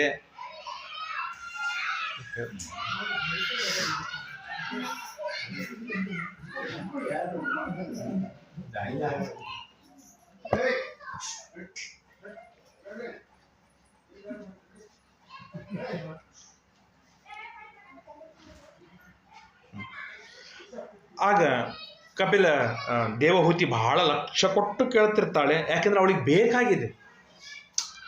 ಯಾರಿಗೆ ನಮಗೆ ಬೇಕಾಗಿರ್ತದ ಅದನ್ನು ಭಾಳ ಲಕ್ಷ್ಯ ಕೊಡ್ತೇವೆ. ಯಾವುದು ಬೇಡ ಆಗಿರ್ತದ ಇವು ಏನೋ ಕೊರಿಲಿಕ್ಕತ್ತಾನ ಮಾರಾಯ ಅನಿಸ್ಬಿಡ್ತ. ಆ ದೇವಹೂತಿಗೆ ಹಾಗಿಲ್ಲೇ ಇಲ್ಲ. ಅವಳಿಗೆ ಬೇಕಾಗಿತ್ತು, ಅವಳಿಗೆ ತತ್ವ. ಹಾಗಾಗಿ ಅವಳು ನಡು ಯೋಗ ಅಂತ ಒಂದು ಸಣ್ಣ ಮಾತು ಬಂತು. ಹಾಗಾದರೆ ಮಗನೇ ಯೋಗದ ಬಗ್ಗೆ ಸ್ವಲ್ಪ ಹೇಳು ಅಂತ ಹೇಳಿದಾಗ ಬಹಳ ವಿಸ್ತಾರವಾಗಿ ಹೇಳ್ತಾ ಹೋಗ್ತಾನೆ. ಯೋಗಸ್ಯ ಲಕ್ಷಣಂ ವಕ್ಷೆ ಸಬೀಜಸ್ಯ ನೃಪಾತ್ಮಜೆ ಮನೋ ಏನೈವ ವಿಧಿನ ಪ್ರಪನ್ನಂ ಯಾತಿ ಸತ್ಪಥಂ. ಯಾವ ಮಾರ್ಗದಿಂದ ಮನಸ್ಸು ನನ್ನ ವಶದೊಳಗೆ ಬರಲಿಕ್ಕೆ ಸಾಧ್ಯವಿದೆ ಆ ಮಾರ್ಗ ಯೋಗ ಮಾರ್ಗ. ಯಾವ ದಾರಿಯನ್ನು ಹಿಡಿಯೋದರಿಂದ ನನ್ನ ಮನಸ್ಸು ನನ್ನ ಕೈಯೊಳಗೆ ಬರ್ಲಿಕ್ಕೆ ಸಾಧ್ಯವಿದೆ, ನನ್ನ ಕಂಟ್ರೋಲ್ನೊಳಗೆ ಬರ್ಲಿಕ್ಕೆ ಸಾಧ್ಯವಿದೆ, ಆ ಮಾರ್ಗಕ್ಕೆ ಏನಂತ ಕರೀತಾರೆ? ಯೋಗ ಮಾರ್ಗ. ಯೋಗ ಮಾರ್ಗ. ಹಾಗಾದರೆ ಯೋಗ ಮಾರ್ಗದೊಳಗೆ ಏನು ಮೊದಲನೇ ಸ್ಟೆಪ್ ಏನು, ಎರಡನೇ ಸ್ಟೆಪ್ ಏನು ಅಂತ ಕೇಳಿದಾಗ ಸರಳವಾಗಿ ಹೇಳ್ತಾ ಹೋಗ್ತಾರೆ. ಇದ್ಯಾವುದು ನಮ್ಮಿಂದ ಆಗದೇ ಇರೋದು, ನಾವು ಕೇಳೋದಷ್ಟೇ ನಮ್ಮ ಕೆಲಸ. ಏನು? ಸ್ವಧರ್ಮಾಚರಣಂ ಶಕ್ತ್ಯ ವಿಧರ್ಮಾರ್ಚ ನಿವರ್ತನಂ ದೈವಲಬ್ಧೇನ ಸಂತೋಷ ಆತ್ಮವಿಚ್ಚರಣಾರ್ಚನಂ. ಮೊದಲನೇ ಸ್ಟೆಪ್ಪಿನೊಳಗೆ 4 ಹೇಳ್ತಾರೆ. ಮ್ಯಾಕ್ಸಿಮಮ್ ನನ್ನ ಶಕ್ತಿಯನ್ನು ಮೀರಿ ಸ್ವಧರ್ಮವನ್ನು ಆಚರಣೆಯನ್ನು ಮಾಡಬೇಕು. ಎಷ್ಟು ಸಾಧ್ಯವಿದೆ ಅಷ್ಟು ವಿಧರ್ಮವನ್ನು ಪಕ್ಕದಲ್ಲಿ ಸರಿಸಬೇಕು. ನಾನು ಮಾಡುವುದಿಲ್ಲ. ಮೊದಲನೇ ಹೆಜ್ಜೆ ಹೊರಗಿಂದ ಏನು ತಿನ್ನೋದಿಲ್ಲ. ಸ್ವಲ್ಪ ದಿವಸ ಆದಮೇಲೆ ಹಣ್ಣು ಹಂಪಲ ತಿಂತೇನೆ, ಸ್ವಲ್ಪ ದಿವಸ ಆದಮೇಲೆ ನಾನು ನೀರು ಕುಡಿಯೋದಿಲ್ಲ. ಹೀಗೆ ಹೊರಗಿನ ವಸ್ತುಗಳನ್ನು ಬಿಡ್ತಾ ಬಿಡ್ತಾ ಬಿಡ್ತಾ ಬರಬೇಕು. ಒಟ್ಟಾರೆ ವಿಧರ್ಮವೇನಿದೆ ಅದನ್ನು ಒಂದು ಈ ತಿಂಗಳದಾಗ ಎಷ್ಟು ವಿಧರ್ಮಗಳನ್ನು ಬಿಟ್ಟಿನಿ ನಾನು. ಹಾಗಾದ್ರೆ ನಾನು ಏನು ಕೆಟ್ಟ ಧರ್ಮಗಳನ್ನು ಮಾಡ್ತಾ ಇದ್ದೇನೆ, ಅವನು ಮುಂದಿನ ತಿಂಗಳದಾಗ ನಾನು ಏನು ಬಿಡಬೇಕು ಅಂತ ನಾವು ಪ್ಲ್ಯಾನ್ ಮಾಡಿಕೊಂಡು ಬಿಡುವುದಕ್ಕಾಗಿ ಪ್ರಯತ್ನವನ್ನು ಮಾಡೋದು. ಎಷ್ಟು ಸಾಧ್ಯವಿದೆ ಅಷ್ಟು ನಮಗೆ ವಿಹಿತವಾದ ಧರ್ಮಗಳನ್ನು ನಾವು ಮಾಡೋದು. ಇದು 2. ದೈವಲಬ್ಧೇನ ಸಂತೋಷ. ದೇವರೇನು ಕೊಟ್ಟಾನೆ ಅದರೊಳಗೆ ಸಂತೃಪ್ತಿ. 4ನೇದು ಅಖಂಡವಾಗಿ ಭಗವಂತನ ಆತ್ಮವಿಧಾಂ ಚರಣಾರ್ಚನಂ, ಬ್ರಹ್ಮಜ್ಞಾನಿಗಳ ಆರಾಧನೆ, ಅತಿಥಿ ಅಭ್ಯಾಗತರ ಸೇವೆ. ಈ 4 ಮೊದಲನೇ ಸ್ಟೆಪ್. ನಮ್ಮಿಂದ ಮ್ಯಾಕ್ಸಿಮಮ್ ಅಧರ್ಮಗಳನ್ನು ಮಾಡಲಿಕ್ಕೆ ಪ್ರಯತ್ನ ಮಾಡುತ್ತೇವೆ, ಧರ್ಮವನ್ನು ದೂರ ಮಾಡುವುದಕ್ಕಾಗಿ ಪ್ರಯತ್ನ ಮಾಡುತ್ತೇವೆ. ಬಂದದ್ರೊಳಗೆ ತೃಪ್ತಿ ಇಲ್ಲ, ಎಷ್ಟು ಬಂದರೂ ತೃಪ್ತಿ ಆಗೋದಿಲ್ಲ. ಇನ್ನು ಅತಿಥಿ ಅಭ್ಯಾಗತರು ಮನೆಗೆ ಬಾರದಿರುವ ಹಾಗೆ ವ್ಯವಸ್ಥೆಯನ್ನು ಮಾಡಿಕೊಂಡು ಬಿಟ್ಟಿರ್ತಾರೆ. ಯಾವ ಕಾರಣಕ್ಕೂ ನಮ್ಮ ಮನೆಗೆ ಅತಿಥಿ ಅಭ್ಯಾಗತರು ಬರುವ ಹಾಗಿಲ್ಲ ಇಲ್ಲ. ಇನ್ನು ಈ ನಮ್ಮ ರಾಯಚೂರು ಇನ್ನೂ ಅಷ್ಟು ದೊಡ್ಡ ಊರಾಗಿಲ್ಲ, ಸ್ವಲ್ಪ ಬಾಗಿಲಾದರೂ ತೆಗೆದಿರ್ತದೆ. ಯಾರ್ದಾದ್ರು ಮನೆಯೊಳಗೆ ತಪ್ಪಿ ಹೋಗ್ಬೋದು, ಆದರೆ ದೊಡ್ಡ ಊರಿಗೆ ಹೋದಷ್ಟು ಅವರು ಬಾಗಿಲ ಹಾಕೇ ಇಟ್ಟಿರ್ತಾರೆ, ಬರಬಾರ್ದು ಅಂತೇಳಿ. ಹಾಗಾದ್ಮೇಲೆ ಎಲ್ಲಿ ಯೋಗ ಮಾರ್ಗ? ಸಾಧ್ಯವಿಲ್ಲವೇ ಇಲ್ಲ. ಇನ್ನು 3ನೇದ್ದು ಗ್ರಾಮ್ಯ ಧರ್ಮ ನಿವೃತ್ತಿಶ್ಚ ಮೋಕ್ಷ ಧರ್ಮ ರತಿಸ್ಥತ ಮಿತಮೇಧ್ಯಾಧನಂ ಶಶ್ವತ ವಿವಿಕ್ತ ಕ್ಷೇತ್ರ ಸೇವನಂ. 2ನೇ ಸ್ಟೆಪ್ ಗ್ರಾಮ್ಯ ಧರ್ಮ ನಿವೃತ್ತಿ. ಅಂದರೆ ಈ ಲೌಕಿಕವಾದ ಏನೆಲ್ಲ ಧರ್ಮಗಳಿವೆ ಆ ಧರ್ಮಗಳಿಂದ ರಿಟೈರ್ಮೆಂಟ್. ಎಂದಾದ್ರೂ ಒಂದು ದಿವಸ ಬೇಕಲ್ಲ ರಿಟೈರ್ಮೆಂಟ್. ಹೊರಗಿನ ಆಫೀಸಿನಿಂದ ರಿಟೈರ್ಮೆಂಟ್ ಆಯಿತು, ಆದರೆ ಸಾಂಸಾರಿಕವಾಗಿರ್ತಕ್ಕಂಥ ಏನೆಲ್ಲ ಕೆಲಸಗಳಿವೆ ಆ ಕೆಲಸಗಳಿಂದ ಎಂದಾದ್ರೂ ಒಂದು ರಿಟೈರ್ಮೆಂಟ್ ತಗೋಬೇಕಲ್ಲ. ತಗೊಳ್ಳೋದು ಹೊರತು ಸಾಧನೆ ಆಗೋದಿಲ್ಲ. ಹಾಗಾಗಿ ಗ್ರಾಮ್ಯ ಧರ್ಮಗಳಿಂದ ನಿವೃತ್ತಿ ಆಗಬೇಕು. ಆಮೇಲೆ ಮೋಕ್ಷ ಧರ್ಮದೊಳಗೆ ರತಿ ಬರಬೇಕು. ಶಾಸ್ತ್ರಗಳಲ್ಲಿ ಪಾಠ ಪ್ರವಚನವನ್ನು ನಾನು ದಿವಸ ಒಂದು ಅರ್ಧ ಗಂಟೆ ಮಾಡ್ತೇನೆ, 1 ಗಂಟೆ ಮಾಡ್ತೇನೆ, 2 ಗಂಟೆ ಮಾಡ್ತೇನೆ ಎಂಬುದಾಗಿ ಮೋಕ್ಷ ಧರ್ಮದಲ್ಲಿ ರತಿ ಬರಬೇಕು. ಮಿತಮೇಧ್ಯಾಧನಂ, ದೇವರಿಗೆ ನೈವೇದ್ಯವಾದ ಆಹಾರ, ಮಿತವಾದ ಆಹಾರ. ಯಥೇಚ್ಛವಾಗಿ ಊಟ ಹೇಗೆ ಮಾಡ್ತಾನೆ ಹಾಗೆ ಊಟ ಆದ ಕೂಡಲೇ ಮಲಗುತ್ತಾನೆ. ನಾನೊಮ್ಮೆ ಹಿಂದಕ್ಕೆ ಕುಷ್ಟಗಿ ಪ್ರವಚನಕ್ಕೆ ಹೋಗಿ, ಅಲ್ಲಿ ಹಿಂಗೆ ಒಬ್ರು ಹಿರಿಯರು, ಅಡ್ವೊಕೇಟ್, 80-85 ವರ್ಷ ಆಗಿತ್ತು, ದೊಡ್ಡವರು. ಅವರು ಪ್ರವಚನ ಮುಗೀತು. ಪ್ರವಚನ ಮುಗಿದ ಮೇಲೆ ಗೋಪಾಲ ಭಾಳ ಚಲೋ ಆಯ್ತು, ಹಿರಿಯರ ಆಶೀರ್ವಾದ. ಅಲ್ಲೋ ಇಷ್ಟೆಲ್ಲ ಹೇಳಿದೆ ಖರೆ ಅದ, ನೀನು ಊಟ ಮಾಡ್ಲಿಕ್ಕೆ ಬರ್ತದಿಲ್ಲ ಹೇಳಂತ. ನಾನಂದೆ ಪ್ರವಚನಕ್ಕೂ ಊಟಕ್ಕೂ ಏನು ಸಂಬಂಧ ರೀ ಅಂತ ಕೇಳಿದೆ. ನಾ ಎಷ್ಟು ಹೇಳ್ತೀನಿ ಅಷ್ಟು ಕೇಳ. ಇಲ್ಲಿ ಚಂದಾಗಿ ಊಟ ಮಾಡ್ತೇನೆ ರೀ. ಆಮೇಲೆ ಕೇಳಿದ್ರೆ ನಿದ್ದೆ ಮಾಡ್ಲಿಕ್ಕೆ ಬರ್ತದಿಲ್ಲ ಅಂದ್ರೆ ಫಸ್ಟ್ ಕ್ಲಾಸ್ ನಿದ್ದೆ ಮಾಡ್ತೇನೆ. 6 ತಾಸು 7 ತಾಸು 8 ತಾಸು ಬರ್ತೀನಿ, ನಿದ್ದೆ ಮಾಡ್ತೇನೆ. ಈಗ ಕೇಳ್ತೀನಿ ಹೇಳು, ಊಟ ಆದ ಕೂಡಲೇ ಏನು ಮಾಡ್ತೀವಿ ಹೇಳು? ಊಟ ಆದ ಕೂಡಲೇ ಏನಾದರೆ ಒಂದು ಅರ್ಧ ಗಂಟೆ ಮಲಗ್ತೇನೆ. ಹಂಗಂದ್ರೆ ನಿಂಗೆ ಊಟ ಮಾಡ್ಲಿಕ್ಕೆ ಬರುವುದಿಲ್ಲ. ಎದ್ದು ಕೂಡಲೇ ಏನು ಮಾಡ್ತೀವಿ ಹೇಳಂದು, ಎದ್ದು ಕೂಡಲೇ ಮತ್ತೊಂದು ಸ್ವಲ್ಪ ಒಂದು 10 ನಿಮಿಷ ಸ್ವಲ್ಪ ಆ ಕಡೆ ಹಾಗಾದ್ರೆ ನಿನ್ನ ಸರಿಯಾಗಿ ನಿದ್ದೆ ಮಾಡ್ಲಿಕ್ಕೆ ಬರಂಗಿಲ್ಲ. ಯಾಕೆ ನಿದ್ದೆ ಯಾಕೆ ಮಾಡೋದು? ಎದ್ದು ಕೂಡಲೇ ಫ್ರೆಶ್ ಆಗಿ ನಮ್ಮ ಕಾರ್ಯಗಳನ್ನು ನಾವು ಮಾಡ್ಲಿಕ್ಕೆ ತೊಡಗೋದಕ್ಕಾಗಿ ನಿದ್ದೆ ಮಾಡೋದು. ಹಿಂದಿನ ದಿನದ ಟೈರ್ಡ್ ಎಲ್ಲ ಹೋಗಿ ಮರು ದಿವಸ ಎಕ್ದಮ್ ಆಕ್ಟಿವ್ ಆಗಲಿ. ಮತ್ತು ಅದು ಹೆಬ್ಬಾಗ ಬಿದ್ದಾಗ ಬೀಳೋದೇ ಆಯ್ತು ಅಂತಂದರೆ ಆ 8 ತಾಸು ನಿದ್ದೆ ಮಾಡ್ತೀವಿ, ವೇಸ್ಟೇ ಅದು. ಊಟ ಯಾಕೆ ಮಾಡಬೇಕು? ಬೆಳಗ್ಗಿನಿಂದ ಉಪವಾಸ ಇದ್ದೀನಿ, ಕೆಲಸ ಮಾಡಿದ್ದೀನಿ, ದುಡಿದು ಹೈರಾಣ ಆಗ್ಯದ, ಮತ್ತೆ ಮುಂದೆ ನಾನು ಕೆಲಸ ಮಾಡುವನಿದ್ದೀನಿ, ಅದಕ್ಕೆ ಶಕ್ತಿ ಬರಬೇಕು, ಅದಕ್ಕಾಗಿ ಊಟ ಮಾಡಬೇಕು. ಊಟ ಮಾಡಿದ ಮಲಗೋದೇ ಆಗಿತ್ತು ಅಂತಾಗಿದ್ದರೆ ಅದು ಊಟ ಮಾಡಿದ ವೇಸ್ಟ್ ಅದು. ಹಾಗೆ ಆ ಮಾತನ್ನು ಹೇಳ್ತಾರೆ, ಬಹಳ ಸುಂದರವಾಗಿರ್ತಾರೆ. ಮಿತ ಮೇಧ್ಯ ಅದನಂ. ಮೇಧ್ಯ ಅಂತಂದ್ರೆ ಯಾಗೀಯವಾದ ಊಟ. ಅದಕ್ಕೇನಂತಾರೆ ಅಂತಂದ್ರೆ ಕೇವಲ ಆಕಳು ಸಂಬಂಧಪಟ್ಟ ಹಾಲು, ಮೊಸರು, ತುಪ್ಪ ಇತ್ಯಾದಿಗಳು, ಹೆಸರುಬೇಳೆ, ಆಮೇಲೆ ಸೈಂಧವ ಲವಣ, ಇವಕ್ಕೆಲ್ಲದಕ್ಕೇನಂತಾರೆ? ಹೋಮದ ಪದಾರ್ಥಗಳು ಅಂತಾರೆ. ಆ ಹೋಮದ ಪದಾರ್ಥಗಳನ್ನು ಮಾತ್ರ ತಿಂದಿರಬೇಕು. ಈಗೂ ಇದ್ದಾರೆ, ಇವತ್ತು ಅನೇಕರು ಇದ್ದಾರೆ, ಒಬ್ರು ಇಬ್ಬರು ಅಲ್ಲ, ಇಡೀ ಜೀವನ ಅದೇ ಊಟ ಮಾಡ್ತಾರೆ ಅವರು, ಬೇರೆ ಇನ್ನೇನಿಲ್ಲೇ ಇಲ್ಲ. ಸಾಕಷ್ಟು ಜನ ಇದ್ದಾರೆ.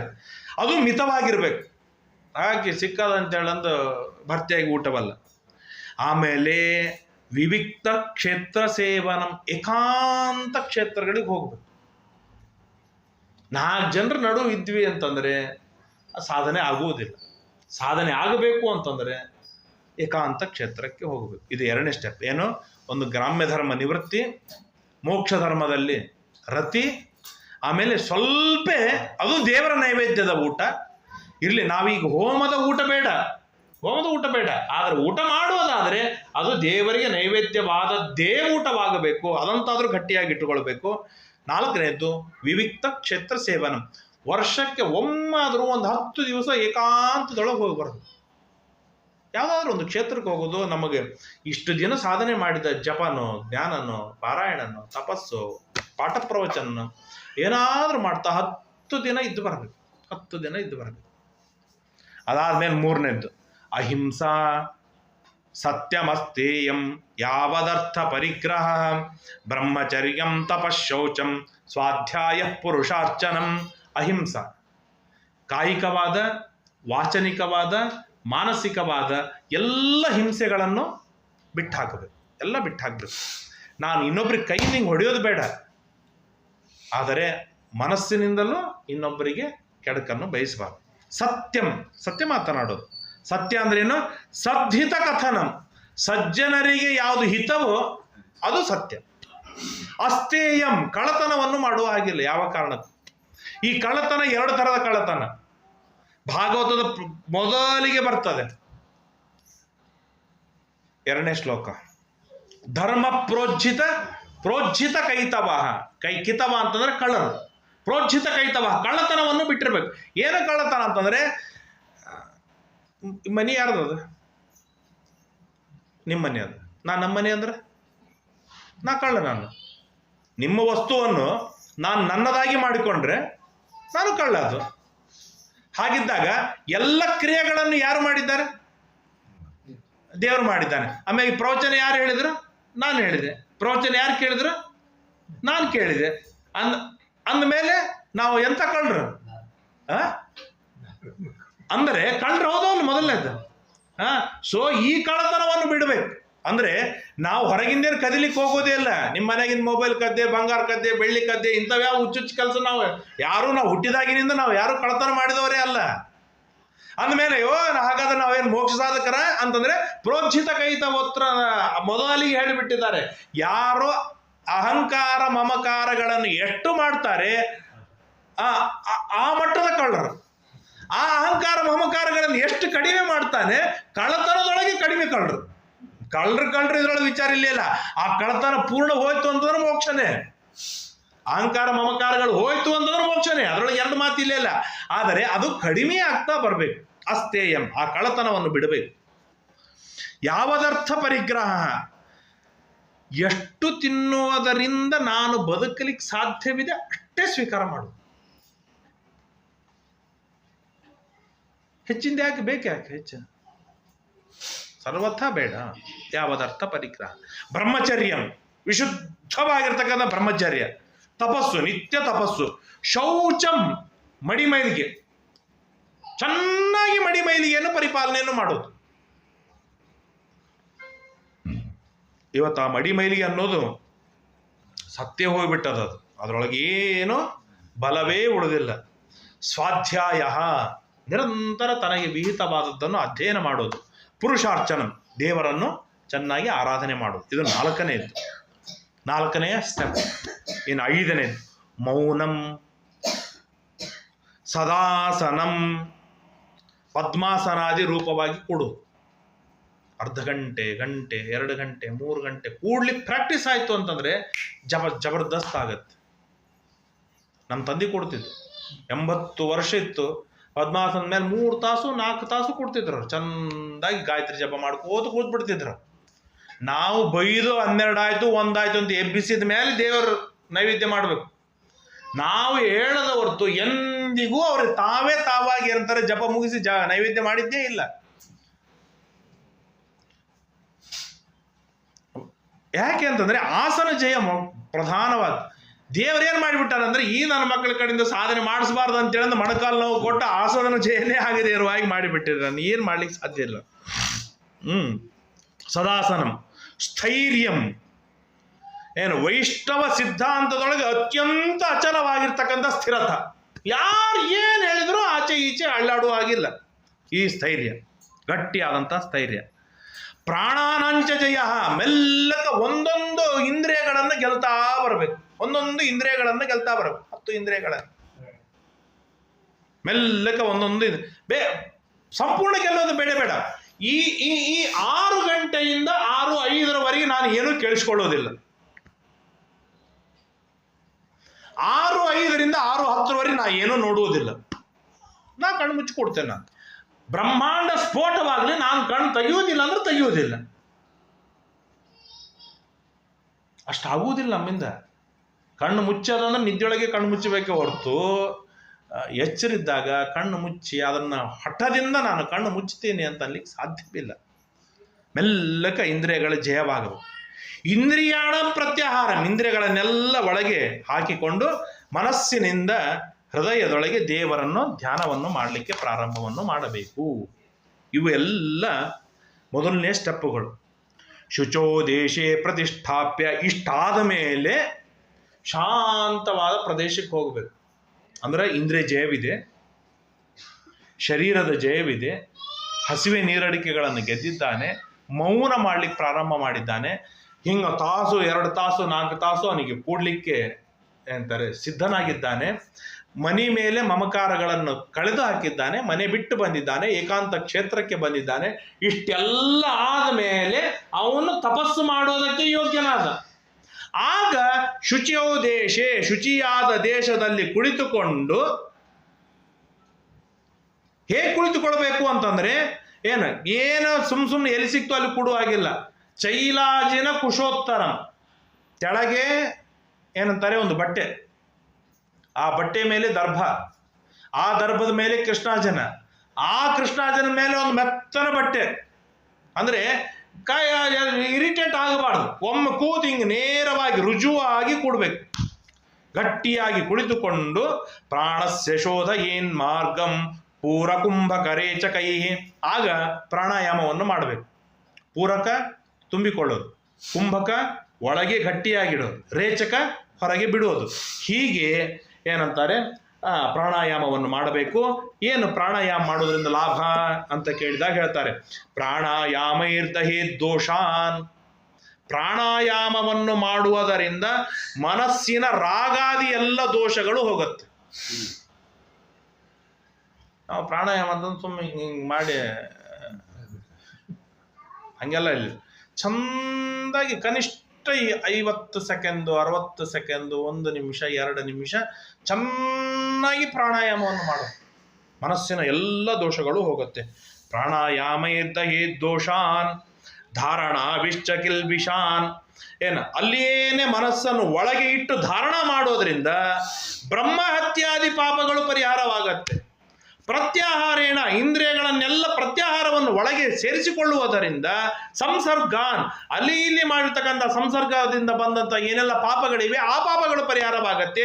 ಧ್ಯಾನೇನ ಮನಸ್ಸಿನೊಳಗೆ ದೇವರನ್ನು ಧ್ಯಾನವನ್ನು ಮಾಡೋದರಿಂದಾಗಿ ಈಶ್ವರನನ್ನು ಬಿಟ್ಟು ಇನ್ನು ಉಳಿದವರನ್ನು ಸರ್ವೋತ್ತಮ ಭಾರಿ ದೊಡ್ಡವನು ಜ್ಞಾನಿ ಅಂತ ತಿಳಿದಿರ್ತೇವೆ, ಆ ಎಲ್ಲ ಪಾಪಗಳು ಪರಿಹಾರವಾಗತ್ತೆ. ಆದ್ದರಿಂದಾಗಿ ಪ್ರಾಣಾಯಾಮ ಧ್ಯಾನಗಳನ್ನು ಕನಿಷ್ಠ ಸ್ವಲ್ಪ ಹೊತ್ತಾದರೂ ಮನೆಯೊಳಗೆ ನಾವು ಮಾಡಲಿಕ್ಕೆ ಪ್ರಾರಂಭವನ್ನು ಮಾಡಬೇಕು. ಇಷ್ಟೆಲ್ಲ ಆದ ಮೇಲೆ ಕೀರ್ತನ್ಯ ತೀರ್ಥ ಎಡದಂ ಪುಣ್ಯ ಶ್ಲೋಕ ಎಡಸ್ಕರಂ ಧ್ಯಾಯೇದ್ದೇವಂ ಸಮಗ್ರಾಂಗಂ ಯಾವನ್ನ ಚವತೆ ಮನಃ. ಇಷ್ಟು ಮಾಡ್ತಾ ಇರುವಾಗ ಮನಸ್ಸು ಏಕಾಗ್ರದೊಳಗೆ ಬಂದಿದೆ. ಆ ಮನಸ್ಸು ಆಚೆ ಈಚೆ ಹೋಗೋದ್ರೊಳಗೇನೆ ದೇವರನ್ನು ಧ್ಯಾನ ಮಾಡಲಿಕ್ಕೆ ಪ್ರಾರಂಭವನ್ನು ಮಾಡಬೇಕು. ಎಂಥ ದೇವರನ್ನು ಪ್ರಾರಂಭವನ್ನು ಮಾಡಬೇಕು ಅಂತಂದ್ರೆ ಸಂಚಿಂತಯೇದ್ ಭಗವತಶ್ಚರಣಾರವಿಂದಂ ವಜ್ರಾಂಕುಶ ಧ್ವಜ ಸರೋರುಹಲಾಂಚನಾಢ್ಯಂ ಉತ್ತುಂಗ ರಕ್ತನಕ ಚಕ್ರ ಉತ್ತುಂಗ ರಕ್ತ ವಿಲಸನ್ನಖ ಚಕ್ರಬಾಲ ಜ್ಯೋತ್ಸ್ನಾಭಿರಾಹತ ಮಹದೃದಯಂಧಕಾರಂ.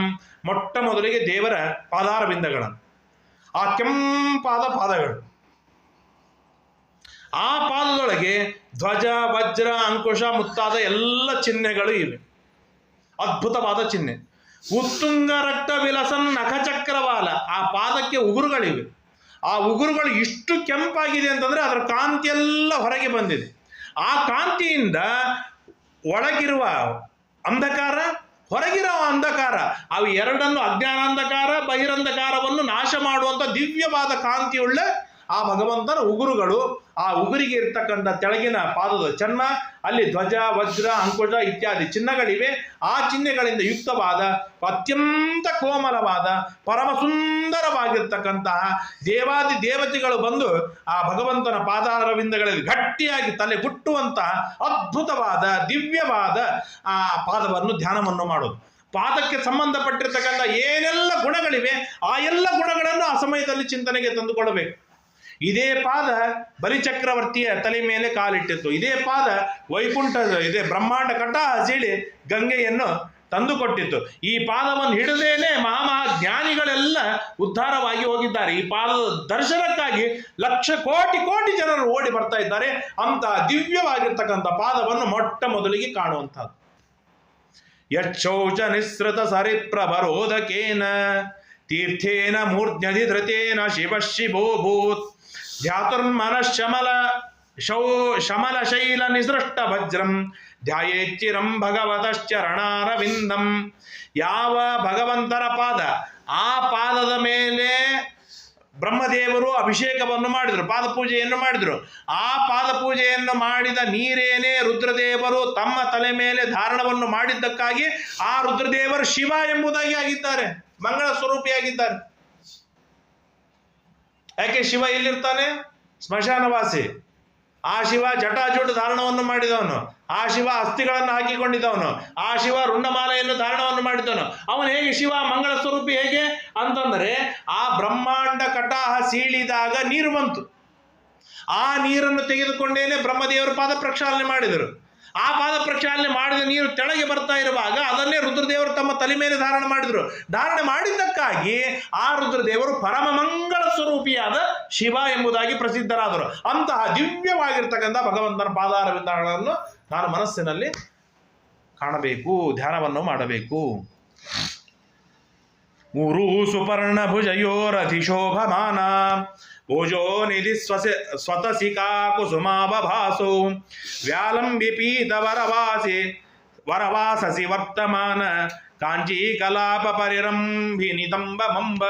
ಅದಾದ್ಮೇಲೆ ಭಗವಂತನ ತೊಡೆಗಳು ಭಾರಿ ದಿವ್ಯವಾದ ತೊಡೆಗಳು, ಏನಂತಾರೆ ಬಾಳೆ ದಿಂಡಿನ ಹಾಗೆ ಇರುವ, ಆನೆ ಸೊಂಡಿಲಿನ ಹಾಗೆ ಇರುವಂತಹ ದಟ್ಟ ಪುಷ್ಟವಾಗಿರ್ತಕ್ಕಂತಹ ಪರಮ ಸುಂದರವಾದ ಕೋಮಲವಾದ ತೊಡೆಗಳು. ಆ ತೊಡೆಗಳ ಪುಣ್ಯ ಎಂಥ ಅದ್ಭುತವಾದದ್ದು ಅಂತಂದ್ರೆ, ಒಂದು ತೊಡೆ ಮೇಲೆ ಯಾವಾಗಲೂ ಲಕ್ಷ್ಮೀದೇವಿ ಇರ್ತಾಳೆ, ಇನ್ನೊಂದು ತೊಡೆ ಮೇಲೆ ಯಾವಾಗಲೂ ವಾಯುದೇವರು ಇರ್ತಾರೆ. ಆ ವಾಯುದೇವರಿಗೂ ಜಗತ್ಪ್ರಾಣರಾದ ವಾಯುದೇವರಿಗೂ ಜಗತ್ ಸೃಷ್ಟಿಗೆ ಕಾರಣಕರ್ತರಾಗಿರ್ತಕ್ಕಂಥ ಲಕ್ಷ್ಮೀದೇವಿ ಇಬ್ಬರನ್ನೂ ಧಾರಣೆಯನ್ನು ಮಾಡಿರ್ತಕ್ಕಂಥ ಅತ್ಯದ್ಭುತವಾಗಿರ್ತಕ್ಕಂಥ ತೊಡೆಗಳು.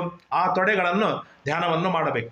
ನಾವಿಕ್ರದಂ ಭುವನ ಕೋಶ ಗುಹೋದರಸ್ಥಂ ಯತ್ರಾತ್ಮ ಯೋನಿಧಿಷಣಾಖಿಲ ಲೋಕ ಪದ್ಮಂ ವ್ಯೂಢಂ ಹರಿನ್ಮೆಣೆ ವಪುಷಸ್ತನಯೋರಮುಷ್ಯ ಧ್ಯಾಯೇ ದ್ವಯಂ ವಿತತಹಾರ ಮಯೂಖ ಘೋರಂ.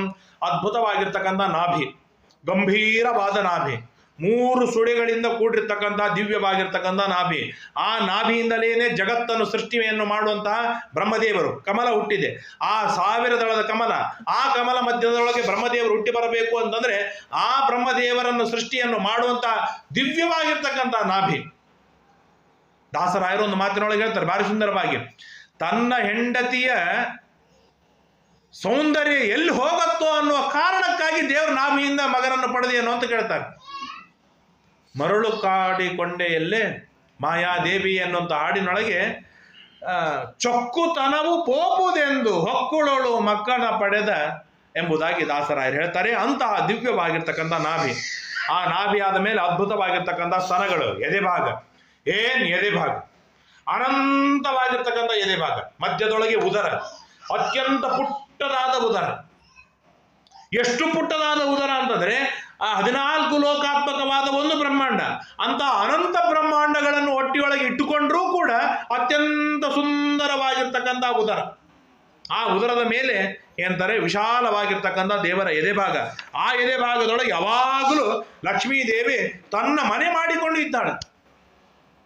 ವಕ್ಷೋಧಿವಾಸ ವೃಷಭಸ್ಯ ಮಹಾವಿಭೂತೆ ಪುಂಸಾ ಮನೋನಯನ ನಿರ್ವೃತಿ ಮಾದಧಾನ. ಏನು ಎಷ್ಟು ದೇವರಿಗೆ ಲಕ್ಷ್ಮೀದೇವಿ ಮೇಲೆ ಪ್ರೀತಿ. ಅಕ್ಕಪಕ್ಕದಲ್ಲಿ ಕೂಡಿಸಿಕೊಂಡ ಸಮಾಧಾನವಾಗಲಿಲ್ಲ, ತೊಡೆ ಮೇಲೆ ಕೂಡಿಸಿಕೊಂಡ ಸಮಾಧಾನವಾಗಲಿಲ್ಲ, ವಕ್ಷಸ್ಥಳದೊಳಗೇನೆ ಮನೆ ಕೊಟ್ಟ.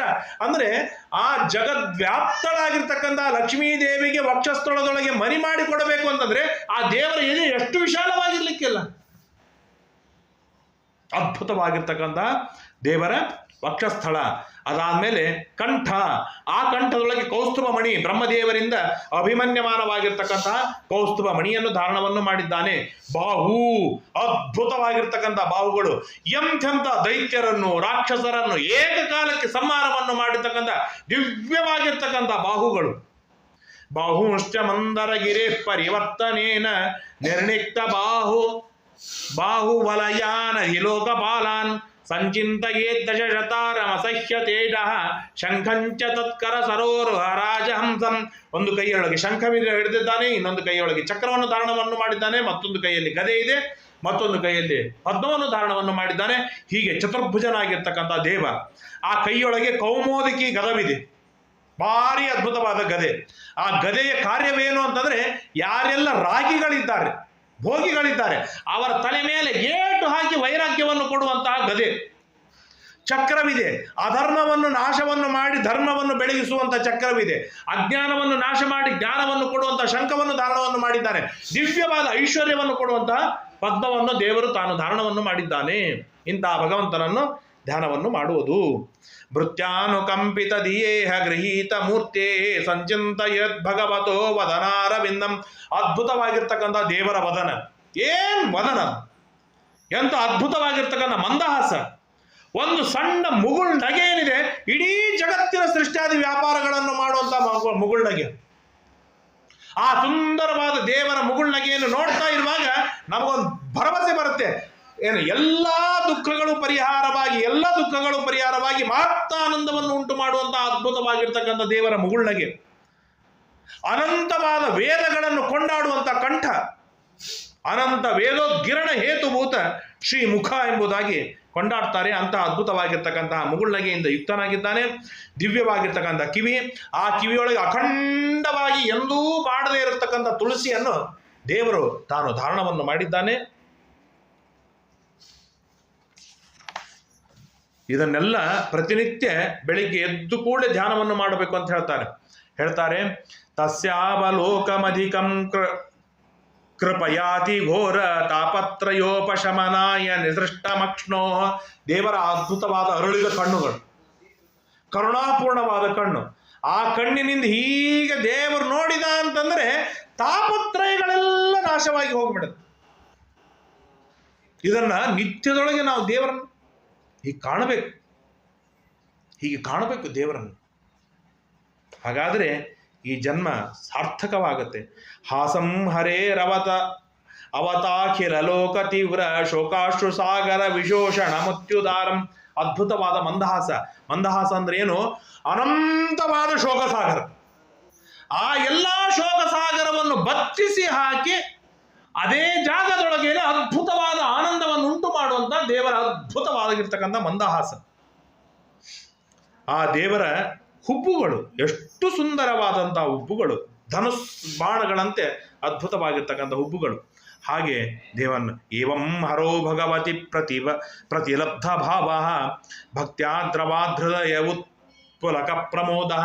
ಇಂಥ ದೇವರನ್ನು ಧ್ಯಾನವನ್ನು ಮಾಡ್ತಾ ಇರುವಾಗ ಆ ಭಕ್ತಿಯೊಳಗೆ ದೇವರ ಮೇಲೆ ವಿಚಿತ್ರವಾಗಿರ್ತಕ್ಕಂಥ ಸ್ನೇಹ. ಆ ದೇವರನ್ನು ಎದುರಿಗೆ ನಿಲ್ಲಿಸಿಕೊಂಡು ಎದುರಿಗೆ ನಿಂತಿದ್ದಾನೆ ದೇವರು. 14 ಲೋಕಕ್ಕೆ ಒಡೆಯನಾದ, ಸರ್ವಜ್ಞನಾದ, ಸ್ವತಂತ್ರನಾದ, ಅನಂತ ಜೀವರಾಶಿಗಳಿಗೆ ನಿಯಾಮಕನಾದ, ಅನಂತ ಜೀವರ ಅಂತರ್ಯಾಮಿಯಾದ, ಮದಂತರ್ಯಾಮಿಯಾಗಿರ್ತಕ್ಕಂಥ ದೇವರನ್ನು ಎದುರಿಗೆ ತಂದು ನಿಲ್ಲಿಸಿದ್ದೇವೆ.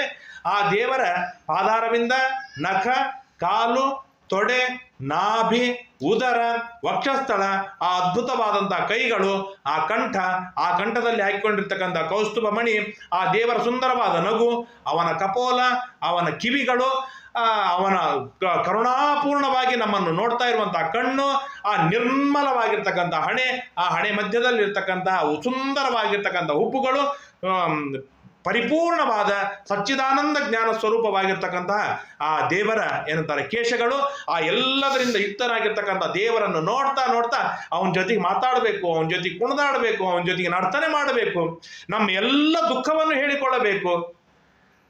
ಏನಾದ್ರೂ ಬೇಸರಿಕೆ ಆಗಿದ್ರೆ ಅವನ ಜೊತೆ ಜಗಳ ಮಾಡೋದು, ಅವನು ಸ್ತೋತ್ರ ಮಾಡೋದು, ಅವನು ಕೊಂಡಾಡ್ತಾ ಹಸತ್ಯ ಥೋರೋದಿತಿ ರೌತಿ ಉನ್ಮಾದವನ್ ನೃತ್ಯತಿ ಲೋಕವಾಕ್ಯ. ಆ ದೇವರ ದರ್ಶನವನ್ನು ಮಾಡ್ತಾ ಇರುವಾಗ ನಗು ಬರಬೇಕು. ಏನೋ ಮಾರಾಯ, ಅನಂತ ಜನ್ಮಗಳಿಂದ ನಿನ್ನನ್ನು ನೋಡೋದಕ್ಕಾಗಿ ತಳಕಾಡ್ತಾ ಇದ್ದೇನೆ, ಇವತ್ತು ದರ್ಶನವನ್ನು ಕೊಟ್ಟಿಯಲ್ಲೋ ಮಾರಾಯ ಅಂತ ಹೇಳಿ ನಗಬೇಕು. ಎಷ್ಟು ಅಪರಾಧಗಳನ್ನು ಮಾಡಿದರೂ ಕೂಡ ಕ್ಷಮೆ ಮಾಡ್ತೀಯಲ್ಲ ಅಂತ ಹೇಳಿ ಕಣ್ಣೀರು ಸುರಿಸಬೇಕು. ಉನ್ಮಾದವನ್ ನೃತ್ಯತಿ, ಜಗತ್ತಿನೊಳಗೆ ಯಾವ ಎಚ್ಚರಿಕೆ ಇಲ್ಲದಿರುವ ಹಾಗೆ ಚೆನ್ನಾಗಿ ದೇವರ ಮುಂದೆ ನರ್ತನವನ್ನು ಮಾಡಬೇಕು, ಕುಣಿಬೇಕು. ಹೀಗೆ ಔತ್ಕುಂಠ್ಯ ಬಾಷ್ಪಕಲಯ, ಕಂಠ ಗದ್ಗದಿತವಾಗಬೇಕು, ನೀರು ಸುರಿಬೇಕು, ದಳ ದಳ ದಳ ದಳ ದಳ ನೀರು ಸುರಿಬೇಕು. ಆ ದೇವರನ್ನು ಕೊಂಡಾಡ್ತಾ ಇರುವಾಗ ಅಂತಹ ಭಗವಂತನನ್ನು ಯಾವಾಗ ನೀನು ದೇವರನ್ನು ಕಾಣಲಿಕ್ಕೆ ಪ್ರಾರಂಭವನ್ನು ಮಾಡ್ತೀಯಲ್ಲ, ಹಾಗೆ ನಿನಗೆ ಏನಂತಾರೆ ಮೋಕ್ಷದ ಯೋಗ ಮಾರ್ಗದೊಳಗೆ ಒಂದು ಉತ್ತಮವಾಗಿರ್ತಕ್ಕಂಥ ಮಟ್ಟವನ್ನು ತಲುಪಿದೀಯಾ. ಮುಕ್ತಾಶ್ರಯಂ ಯರ್ಹಿ ನಿರ್ವಿಷಯಂ ಸ್ವಚಿತ್ತಂ ನಿರ್ವಾಣ ಮೃಚ್ಛತಿ ಮನಸ್ಸಹಸ ಯಥಾತ್ತಿ ಆತ್ಮಾನಮತ್ರ ಪುರುಷೋ ವ್ಯವಧಾನಮೇಕಂ ಅನ್ವೀಕ್ಷತೆ ಪ್ರತಿನಿವೃತ್ತ ಗುಣಪ್ರವಾಹ. ಇಂತಹ ಚಿದಾನಂದ ರೂಪವಾಗಿರ್ತಕ್ಕಂಥ ಈ ಶರೀರ, ಆ ಶರೀರವನ್ನು ನೋಡಿದಾಗ ಆಗುವ ಆನಂದ, ಆ ಆನಂದದ ಹುಚ್ಚು ರೊಚ್ಚಿಗೆ ಎಬ್ಬಿಸಿದಾಗ ಹೊರಗಿನ ಯಾವ ಸುಖಗಳನ್ನೂ ಕೂಡ ನಮ್ಗೆ ಅನುಭವಿಸಬೇಕಂತ ಮನಸ್ಸೇ ಬರುವುದಿಲ್ಲ. ಆ ದೇವರೇವ ಕಾಣಿಸದಾಗ ಆಗ್ತಾನೆ, ಅಯ್ಯೋ ಹೋಯ್ತಲ್ಲ ದೇವ್ರು ಹೋದ, ಛೇ ಛೇ ಈ ದೇವರನ್ನು ಮತ್ತರ್ಬೇಕು, ಮತ್ತೆ ಕಾಣಬೇಕು ನಾನು ಅಂತ ಹೇಳಿ ಮತ್ತೆ ಮೊದಲಿನಿಂದ ಪ್ರಾರಂಭವನ್ನು ಮಾಡು. ಮತ್ತೆ ದೇವರನ್ನು ಕಾಣು, ಮತ್ತೆ ಹೋಗ್ತಾನೆ, ಮತ್ತೆ ಬೀಳ್ತಾನೆ, ಮತ್ತೆ ಹೇಳಬೇಕು, ಮತ್ತೆ ಬೀಳ್ತಾನೆ, ಮತ್ತೆ ಹೇಳಬೇಕು, ಮತ್ತೆ ಬೀಳೋದು, ಮತ್ತೆ ಹೇಳೋದು. ಹಾಗೆ ಹಠ ಮಾಡಿದಾಗ ದೇವರು ತನ್ನ ದಿವ್ಯವಾಗಿರ್ತಕ್ಕಂತಹ ದರ್ಶನವನ್ನು ಕೊಡ್ತಾನೆ ಅಂತ ಸಾಕಷ್ಟು ಮಾತುಗಳನ್ನು ನಮಗೆ ಹೇಳ್ತಾರೆ. ಇಂತಹ ದೇವರನ್ನು ಅಮ್ಮ ನೀನು ಯಾವಾಗ ದರ್ಶನವನ್ನು ತೆಗೆದುಕೊಡ್ತೀಯಲ್ಲ, ಹಾಗೆ ಈ ಪ್ರಕೃತಿ ಬಂಧ ನಾಶವಾಗತ್ತೆ, ಸತ್ವರಜಸ್ತಮೋ ಗುಣಗಳು ದೂರವಾಗತ್ತೆ, ಎಲ್ಲವೂ ನಾಶವಾಗಿ ಯಾವುದರ ಮೇಲೂ ಕೂಡ ಮನಸ್ಸು ಬಾರದಿರುವ ಹಾಗೆ ಅಖಂಡವಾಗಿ ದೇವರ ಧ್ಯಾನವನ್ನು ಮಾಡ್ತೀಯಲ್ಲ, ಆಗ ದೇವ ತನ್ನ ಸಚ್ಚಿದಾನಂದ ಮೂರ್ತಿಯಾಗಿರ್ತಕ್ಕಂಥ ಅದ್ಭುತವಾದಂತಹ ತನ್ನ ದರ್ಶನವನ್ನು ಕೊಡ್ತಾನೆ. ಹಾಗೆ ನನಗೆ ಮೋಕ್ಷಾದಿಗಳಾಗತ್ತೆ ಅಂತ ಹೇಳ್ತಾ ಇರುವಾಗ ಅವಳಿಗೆ ಬಹಳ ಸಂತೋಷವಾಗತ್ತೆ. ಹಾಗಾದರೆ ಇಂತಹ ಭಗವಂತನಲ್ಲಿ ಹೇಗೆ ಏನಂತಾರೆ ಭಕ್ತಿ ಯೋಗವನ್ನು ಮಾಡಬೇಕು ಅಂತ ಕೇಳಿದಾಗ ಭಗವಾನುವಾಚ ಭಕ್ತಿ ಯೋಗೋ ಬಹುವಿಧ ಮಾರ್ಗೈರ್ಭಾಮಿನಿ ಭಾವ್ಯತೆ ಸ್ವಭಾವಾನುಣ ಮಾರ್ಗೇಣ ಪುಂಸಾಂ ಭಾವೋ ವಿಧೀಯತೆ. ಏನು ಹೇಳಿ, ಭಕ್ತಿಯ ಮಾರ್ಗವೇನಿದೆ, ಸಾಕಷ್ಟು ಮಾರ್ಗವಿದೆ. ಹಿಂಸಾ, ದಂಭ, ಮಾತ್ಸರ್ಯ ಇವನ್ನೆಲ್ಲವನ್ನು ಬಿಡಬೇಕು. ಇವನ್ಯಾರು, ಇವು ಎಲ್ಲ ಯಾರಲ್ಲಿ ಇವೆ ಅವನು ತಾಮಸ ಭಕ್ತ. ಯಾರು ಹಿಂಸೆ ಮಾಡ್ತಾನೆ, ದಂಭ ಸೊಕ್ಕು ತೋರಿಸ್ತಾನೆ, ಮಾತ್ಸರ್ಯ ಇನ್ನೊಬ್ಬರ ಮೇಲೆ ತುಂಬ ಮಾತ್ಸರ್ಯವಿದೆ, ಸಂಭ್ರಂಭಿ, ಹರಿಭಕ್ತರೊಳಗೆ ಯಾರು ದ್ವೇಷವನ್ನು ಮಾಡ್ತಾನೆ, ಭಿನ್ನ ದೃಕ್, ಏನು ಯಾವುದು ಯೋಗ್ಯವಾಗಿದೆ ಅದನ್ನು ಬಿಟ್ಟು ಪ್ರತ್ಯೇಕವಾದ ಬೇರೆದನ್ನು ಯಾರು ಕಾಣ್ತಾ ಯಾರು ಭಕ್ತಿಯನ್ನು ಮಾಡ್ತಾರೆ ಅಂತ ಭಕ್ತ ಯಾರು? ತಾಮಸ ಭಕ್ತ. ಹಾಗಾದ್ರೆ ರಾಜಸ ಭಕ್ತ ಯಾರು ಅಂತಂದ್ರೆ ವಿಷಯಗಳನ್ನು ತ್ಯಾಗ ಮಾಡಿ ಈ ಅಹಂಕಾರ ಸೊಕ್ಕುಗಳನ್ನೆಲ್ಲ ಬಿಟ್ಟು ಹಾಕಿ ನಾನ್ ಭಕ್ತಿ ಮಾಡಿದ್ರೆ ನನ್ನನ್ನು 4 ಮಂದಿ ನೋಡ್ತಾರೆ ಅಂತ ಯಶಸ್ಸು ಕೀರ್ತಿಗಳನ್ನು ಅಪೇಕ್ಷೆ ಪಟ್ಟುಕೊಂಡು ಆ ಪ್ರತಿಮೆಯೊಳಗೆ ಯಾರು ದೇವರನ್ನ ಆರಾಧನೆಯನ್ನು ಮಾಡ್ತಾನೆಯೋ ಅವನು ರಾಜಸ ಭಕ್ತ. ಇನ್ನ ಈ ಕಂಡ ವಸ್ತುವಿನಲ್ಲಿ, ಕಂಡ ಠಾವಿನೊಳಗೆ ಎಲ್ಲ ಕಡೆಗೂ ಕೂಡ ಅಣುರೇಣು ತೃಣಕಾಷ್ಟ ವ್ಯಾಪ್ತನಾಗಿದ್ದಾನೆ ದೇವ ಎಂಬುದಾಗಿ ಯಾರು ತಿಳಿದುಕೊಳ್ತಾರೋ ಅವನು ಸಾತ್ವಿಕ ಭಕ್ತ. ಅಂತ ಭಕ್ತರಿಗೆ ಸಿಗುವ ಫಲವೇನು ಅಂತ ಕೇಳಿದಾಗ ಸಾಲೋಕ್ಯ ಸಾಷ್ಣಿ ಸಾಮೀಪ್ಯ ಸಾರೂಪ್ಯೈಕತ್ವಮಿತ್ಯುತ ದೀಯಮಾನಂ ನ ಗೃಹ್ಣಾತಿ ವಿನಾಮತ್ಸೇವನಂ ಜನಾಃ. ಇದರೊಳಗೆ ಯಾರು ಸಾತ್ವಿಕ ಭಕ್ತನಿದ್ದಾನೆ ಸಾಲೋಕ್ಯ ಕೊಡ್ತೀನೋ. ಸಾಲೋಕ್ಯ ಅಂದರೆ ದೇವರ ಲೋಕದೊಳಗೇ ಇರೋದು, ದೇವರ ಮನೆಯೊಳಗೇ ಇರೋದು ಸಾಲೋಕ್ಯ. ಸಾರೂಪ್ಯ ಅಂದ್ರೆ ದೇವರು ಹೇಗೆ ಶಂಖಚಕ್ರ ಧಾರಣ ಮಾಡಿದ್ದಾನಲ್ಲ ಹಾಗೆ ಶಂಕರ ಚಕ್ರ ಧಾರಣವನ್ನು ಮಾಡಿ ದೇವರಾಗಿ ಓಡಾಡ್ಕೋತ ಇರೋದು, ದೇವರ ರೂಪದಾಗೇನೆ ರೂಪ. ಸಾಮೀಪ್ಯ ದೇವರ ಹತ್ತಿರದೊಳಗೆ ಇರೋದು. ಸಾಯುಜ್ಯ ದೇವರ ಶರೀರದೊಳಗೇನೆ ತಾನು ಇರೋದು. ಇಂಥ ದಿವ್ಯವಾಗಿರ್ತಕ್ಕಂಥ ಮೋಕ್ಷಗಳನ್ನು ಕೊಡ್ತೇನೆ ಅಂದ್ರು ಬ್ಯಾಡ್ ಅಂತಾರೋ ಮಾರಾಯ, ಬ್ಯಾಡ್ ಅಂತಾರೆ. ಅವರು ನಿಜವಾಗಿರ್ತಕ್ಕಂತಹ ನನ್ನ ಭಕ್ತರು ಎಂಬುದಾಗಿ ಸಾಕಷ್ಟು ಮಾತುಗಳನ್ನು ಹೇಳ್ತಾರೆ. ಮತ್ತೆ ನಾಳೆ ದಿನ ಇನ್ನು ಉಳಿದ ಮಾತುಗಳನ್ನು ಕೇಳೋಣ ಎಂಬುದಾಗಿ ತಿಳಿಸ್ತಾ ಇವತ್ತಿನ 4 ಮಾತುಗಳನ್ನು ಮುಕ್ತಾಯ ಮಾಡೋಣ. ಶ್ರೀಕೃಷ್ಣಾರ್ಪಣಮಸ್ತು. ಯಸ್ಸರ್ವಗುಣ ಸಂಪೂರ್ಣ ಸರ್ವದೋಷ ವಿವರ್ಜಿತ ಪ್ರಿಯತಾಂ ಪ್ರೀತಯೇ ಬಾಲಂ ವಿಷ್ಣುರ್ಮೇ ಪರಮಸ್ಸಹೃತ ಅನೇನ ಭಾವಿ ಯತ್ ಪುಣ್ಯಂ ತದಾಪ್ನೋತು ಗುರುರ್ನಮ. ಶ್ರೀಕೃಷ್ಣಾರ್ಪಣಮಸ್ತು. ವೆಂಕಟೇಶೋ ವಾಸುದೇವ ಪ್ರದ್ಯುಮ್ನೋ ಮಿತವಿಕ್ರಮ ಸಂಕರ್ಷಣೋ ನಿರುದ್ಧಶ್ಚ ಶೇಷಾದ್ರಿಪತಿರೇವ ಚ ಜನಾರ್ದನ ಪದ್ಮನಾಭೋ ವೆಂಕಟಾಚಲವಾಸನಃ.